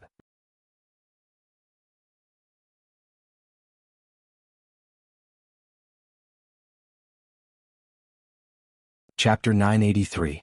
Ereshkigal was obviously hiding something. Since Wu Ming did not kill the feathered serpent god when he captured her, and instead chose to rope her in after learning about her secrets, then Wu Ming would not attack Ereshkigal either. Wu Ming would make a decision after fully understanding Ereshkigal's situation. If Ereshkigal was really hiding something, then Wu Ming would try his best to rope in Ereshkigal. If Ereshkigal was just an evil god, then Wu Ming could punish her later. To put it simply, Wu Ming actually wanted to see a so-called happy ending. From this point of view, it was not surprising that Wu Ming and Merlin could become friends. I definitely know that these black things are up to no good, but they are Gorgon. She is a member of the Three Goddesses Alliance just like me. Even if I can use my divinity to suppress Gorgon, there is no way I can suppress Gorgon, who went berserk because of the threat of death. Ereshkigal refuted Wu Ming, feeling wronged. It was not that Ereshkigal did not know what was good for her. At this point, how could Ereshkigal not realize the seriousness of the problem? Just from the moment she had to use her divinity to suppress Gorgon, Ereshkigal realized that the problem was probably very serious. It was just that the person who made Ereshkigal realize this was the person who made it clear to her was Wu Ming. But she really could not do Wu Ming's request. Wu Ming fell silent and could not help but sigh. Then he turned to look at Gorgon. The black mud on Gorgon's body was like a living thing, and it was still squirming. Even the underworld, which was so eerie that it could not be described as a scenery, was ruined by it. However, Gorgon himself seemed to be steadily suppressed by Ereshkigal and did not seem to want to break free. From Ereshkigal's answer, Wu Ming was clear of two things. Ereshkigal was not as powerful as he imagined, and Gorgon's origin black mud was the same. Ereshkigal used the sacrifice divinity to suppress Gorgon, which meant that the origin black mud was not very effective in the hands of Gorgon. At least, Wu Ming could easily suppress Gorgon. And Ereshkigal did not have the confidence to suppress Gorgon, who was likely to go berserk under the threat of death. This proved that Ereshkigal's suppression was not foolproof. In this case, it also meant that there might be uncertainty in Ereshkigal's words. For example, when she said that, "I can continue to suppress Gorgon until my divinity completely disappears," there might also be uncertainty. Maybe in the next second, Ereshkigal's suppression on Gorgon would be broken. At that moment, Wu Ming no longer thought about it. The saying "a long delay means trouble" was very reasonable. Wu Ming flew directly to Gorgon's heart, raised the blade of salvation in his hand, and aimed it at Gorgon's heart. Wu Ming was ready to smash a broken pot. Everything would work out when the time came. Anyway, he had smashed such a broken pot many times, so this time would not make a difference. Hey, don't be impulsive. I don't have the confidence to suppress Gorgon. Ereshkigal originally wanted to discuss with Wu Ming if there was any other way. In the end, Wu Ming rushed directly to Gorgon's heart, seemingly ready to directly stab that extraordinary weapon into Gorgon's heart. But what if Gorgon goes berserk? What if the black substance pollutes the underworld? Weren't you very worried before? Why are you suddenly not worried? A happy ending? Why don't you care about my life and death? Isn't this too cruel? Don't worry, my luck has always been very good. Wu Ming's implication was that with his luck, even if it was a broken pot, he could still smash it into a good pot. Ha! Ereshkigal was dumbfounded. Wu Ming dared to gamble, but Ereshkigal did not dare to gamble. Could he be more reliable? However, Wu Ming ignored Ereshkigal. Instead, he directly injected an unprecedented amount of magic power into the divine blade of salvation. Perhaps it was because the underworld was extremely dark, but the divine blade of salvation also emitted an unprecedented light. Suddenly, the entire underworld seemed to be illuminated by sunlight.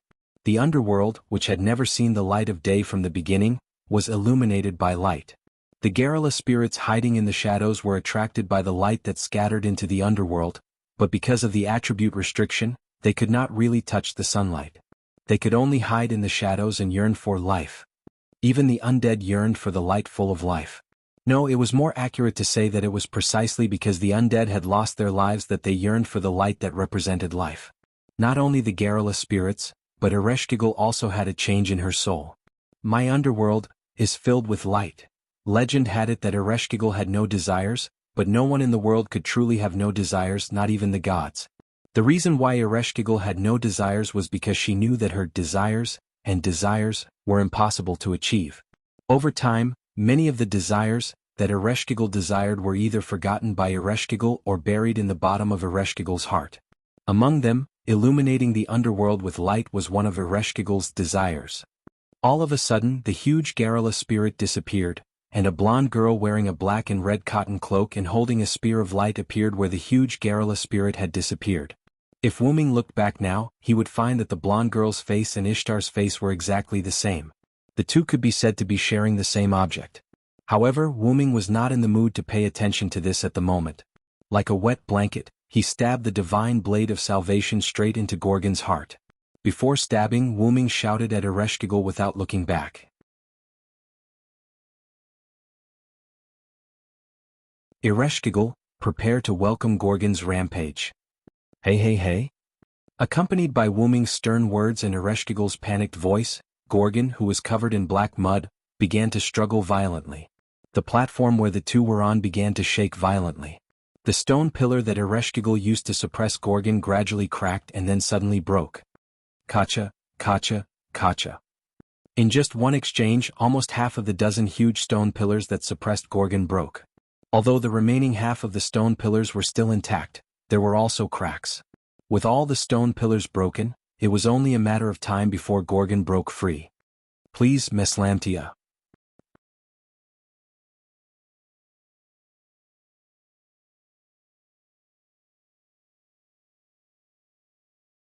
Chapter 984. Ereshkigal's clear bell-like voice resounded throughout the underworld. With just this sentence, the majesty of the underworld's mistress was vividly displayed. Afterwards, Ereshkigal imbued almost all of her divinity into the light spear in her hand, Meslamthia. In an instant, the stone pillars that had been broken by Gorgon's struggle were restored, and the berserk Gorgon was once again suppressed.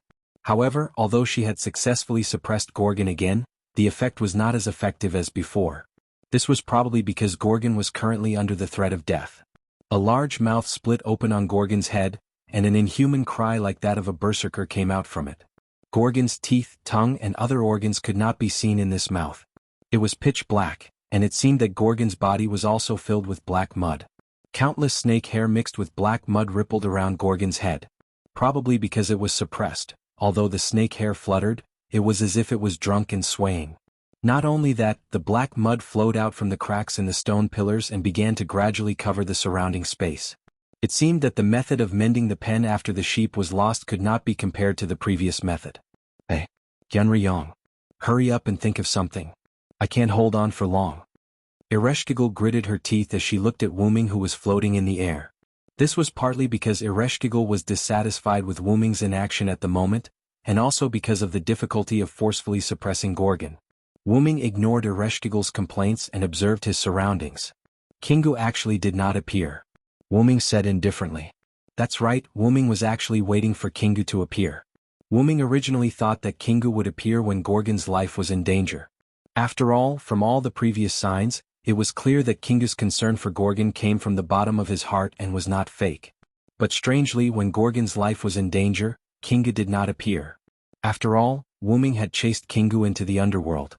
Kingu must be here to help Gorgon. Why didn't he show himself? Wu Ming shook his head. Wu Ming did not have the luxury of time to think. Since Kingu was not going to show up, he would have to ask Gorgon to leave today. I am the strongest and I hold victory in my hands.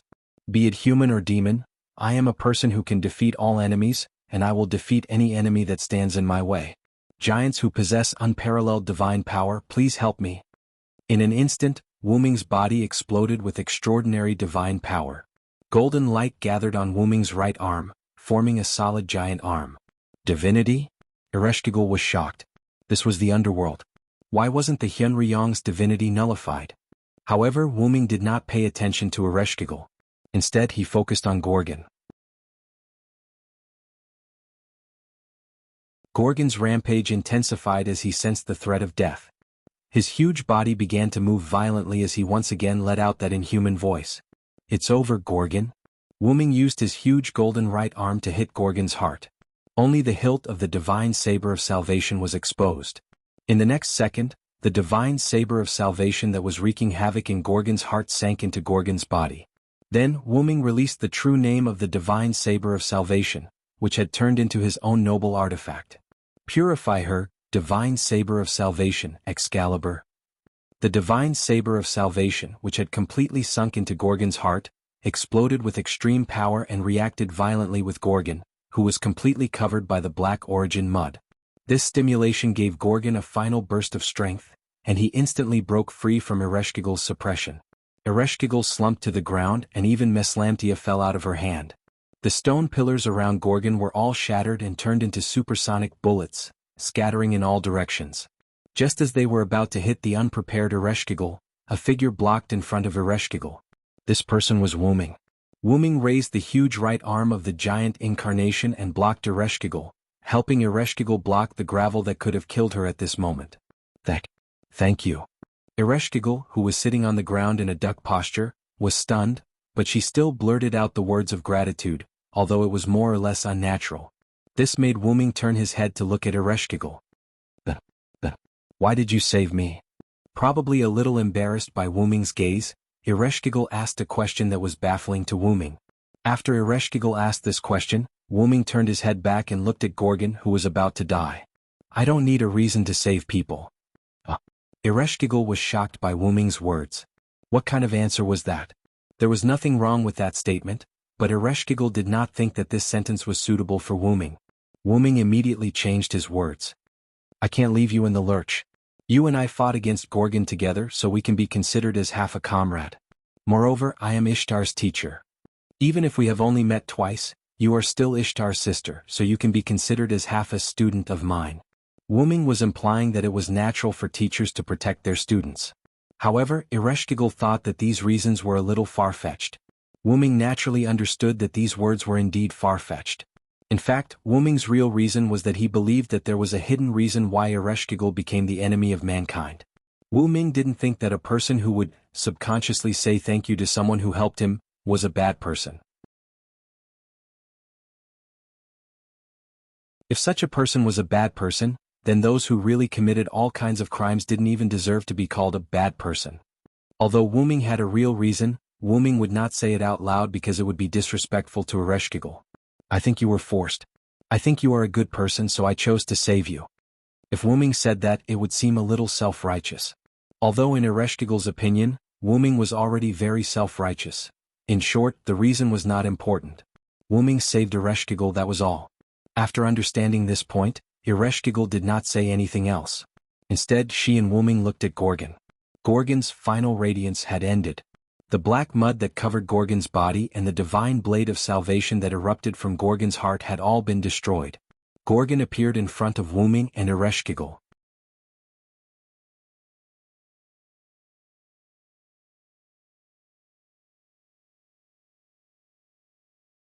Chapter 985. Hyunryong, you've won this time. As the saying goes, when a man is about to die, his words are kind. Gorgon, who was not a Khanate demon, was no exception.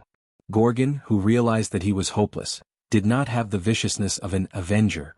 Instead, he revealed the serenity of a young girl. At this moment, Gorgon's serenity reminded Wu Ming of two people. One was Anna, and the other was naturally Athena in the God-Slayer world. It had to be said that the pseudo-three-eyed lowly had always been quite serene. In the end, Athena in that world was also Gorgon. After all, they were a trinity. The reason why Athena's clone in the God-Slayer world became a demon was because of the changes in the inheritance of that world. The gods in the God-Slayer world were bound by the inheritance of humans. Originally, they were powerful existences that were not gods. In order to protect themselves, humans used myths to bind these powerful existences. Later, because the matriarchal clan changed into a patrilineal clan, the myths were modified, and the gods bound by the myths were also changed. The reason why Gorgon in the M-Moon world was born was because of humans. If it weren't for those guys who dreamed of being a hero every day and went on a crusade against the three sisters who were gods, Medusa wouldn't have gone berserk from the slaughter and devoured her two sisters, eventually becoming a hero killer, the monster Gorgon. However, if there was good, there would be evil. This evil corresponded to the good of humans. As long as the human race existed, this would never change. Now that he thought about it, there were many reasons why Anna appeared in this singularity. The most obvious one was that Anna's real name was related to Gorgon. Although Anna had never told anyone her real name, Wu-Ming already knew about Anna's identity. After all, Wu-Ming had seen Anna in Winterwood. Wu-Ming estimated that Gadotsi and the others should have guessed Anna's real name by now. It was just that everyone tacitly did not mention it. According to Wu-Ming's understanding, Gadotsi and the others were the kind of people who would not pursue the matter as long as the other party did not voluntarily reveal their real names. The possibility of Anna revealing her real name was also not high. Because Gorgon was about to leave, in a sense, there was no need for Anna to reveal her real name. As for the other point that Wu-Ming guessed, it was because of the Holy Grail that Wu-Ming left behind in this singularity. I wonder if Kinga did anything to the Holy Grail. Wu-Ming muttered. Gorgon saw that Wu-Ming was obviously thinking about something else. Although she knew that Wu-Ming had neglected her, she was not angry at all. It was almost time for her to leave. A shattered wound appeared where Gorgon's heart was. The cracks spread from Gorgon's heart to Gorgon's whole body. It seemed that Gorgon was about to leave. Gorgon, where did you get this black mud? The sound of Gorgon's body shattering attracted Wu-Ming's attention. He had a lot of questions. At the very least, he needed to let Gorgon do something before he left. However, Gorgon did not know why he smiled at this question. Hey, this is Tiamat's power. After Gorgon said this, he did not say anything else. The cracks on Gorgon's body grew bigger and bigger, as if they would shatter in the next second. Tiamat's power. Wu-Ming muttered silently. Gorgon's answer did not satisfy Wu-Ming. Wu-Ming mainly wanted to know if Gidia did anything to this singularity. The Mesopotamia singularity was a time point before Gidia's time. The formation of this singularity was also personally arranged by Gidia. This already showed how special this singularity was. At least, it was more special than the previous 6 singularities. However, starting from the 5th singularity, Gidia and Wu-Ming began to fight openly and covertly. Gidia created many holy grails and threw them into the 5th singularity in an attempt to use the various follower forces to cause trouble for Wu-Ming, Chaldea, and the others. In the end, Gidia happened to enter the 5th Mesopotamia as one of the forces. In the end, not only did Gidia not cause much trouble for Wu-Ming, Chaldea, and the others, but Wu-Ming also found Gidia's hiding place and fought him. Although Wu-Ming lost his body because of this, Gidia did not have it easy either. This was certain. However, because Wu-Ming's body fell into another world, and because the flow of time in each world was different, Wu-Ming was not in a hurry to find his body. At the very least, Gidia would take much longer to recover than Wu-Ming. Probably because Gidia knew how powerful Wu-Ming was, Gidia did not do anything to the 6th singularity. Gidia was also a smart person. If what happened at the 5th singularity was Gidia looking down on Wu-Ming, then after the 5th singularity ended and Wu-Ming came to fight with Gidia, Gidia no longer looked down on Wu-Ming. He knew that his little tricks could not affect Wu-Ming, so he simply did not care. The 6th singularity was like that. From Floro's words, Wu-Ming vaguely learned that Gidia did not know that multiple demon god pillars had come to the 6th singularity. It could be said that this was completely done by Floros and the other demon god pillars. However, Floros probably did not expect to kill Wu-Ming. Floros was not stupid. At most, he wanted to stall for time. However, who would have thought that Wu-Ming was serious about Floros' little trick this time? In the end, Floros was stripped from the concept of the 72 demon god pillars, and was sealed into the Holy Grail by Wu-Ming. In addition, Wu-Ming and one of the strongest in the 6th singularity, Artoria, were old acquaintances. Moreover, he had the help of the crown assassin, the old man of the mountain Hassan Sabah. Although the old man basically did not make a move, Wu Ming, who realized the principle of take advantage of the situation, found his body in the box world. Moreover, because of the long time in the box world, Wu Ming was about to reach adulthood. He was only one step away, which was a pleasant surprise. Wu Ming did not believe that Gideon was his opponent now. After the matter of the seventh singularity was over and all singularities were repaired, Wu Ming would settle the score with Gideon. In short, although Wu Ming did not think that Gideon would do anything to the seventh singularity, the black soil that Gorgon had made Wu Ming suspicious. But since Gorgon said that it was Tiamat's authority, then it might really be Tiamat's authority. Putting aside whether Gorgon knew about Gideon's matter, even if Gorgon knew, if Gorgon did not want to say, Wu Ming would not force him. Just like how Wu Ming knew that Gorgon did not know that Anna had descended as a servant, he would not tell Gorgon about Anna. You're tuning in to the Han Li's Wuxia Adventures YouTube channel. We're so grateful for your support, and don't forget to subscribe to join us on this incredible journey through captivating stories. Your generosity through donations truly makes a world of difference, as it's the primary source of revenue that allows me to expand and enhance this channel for you. Thank you from the bottom of my heart for being a part of this adventure.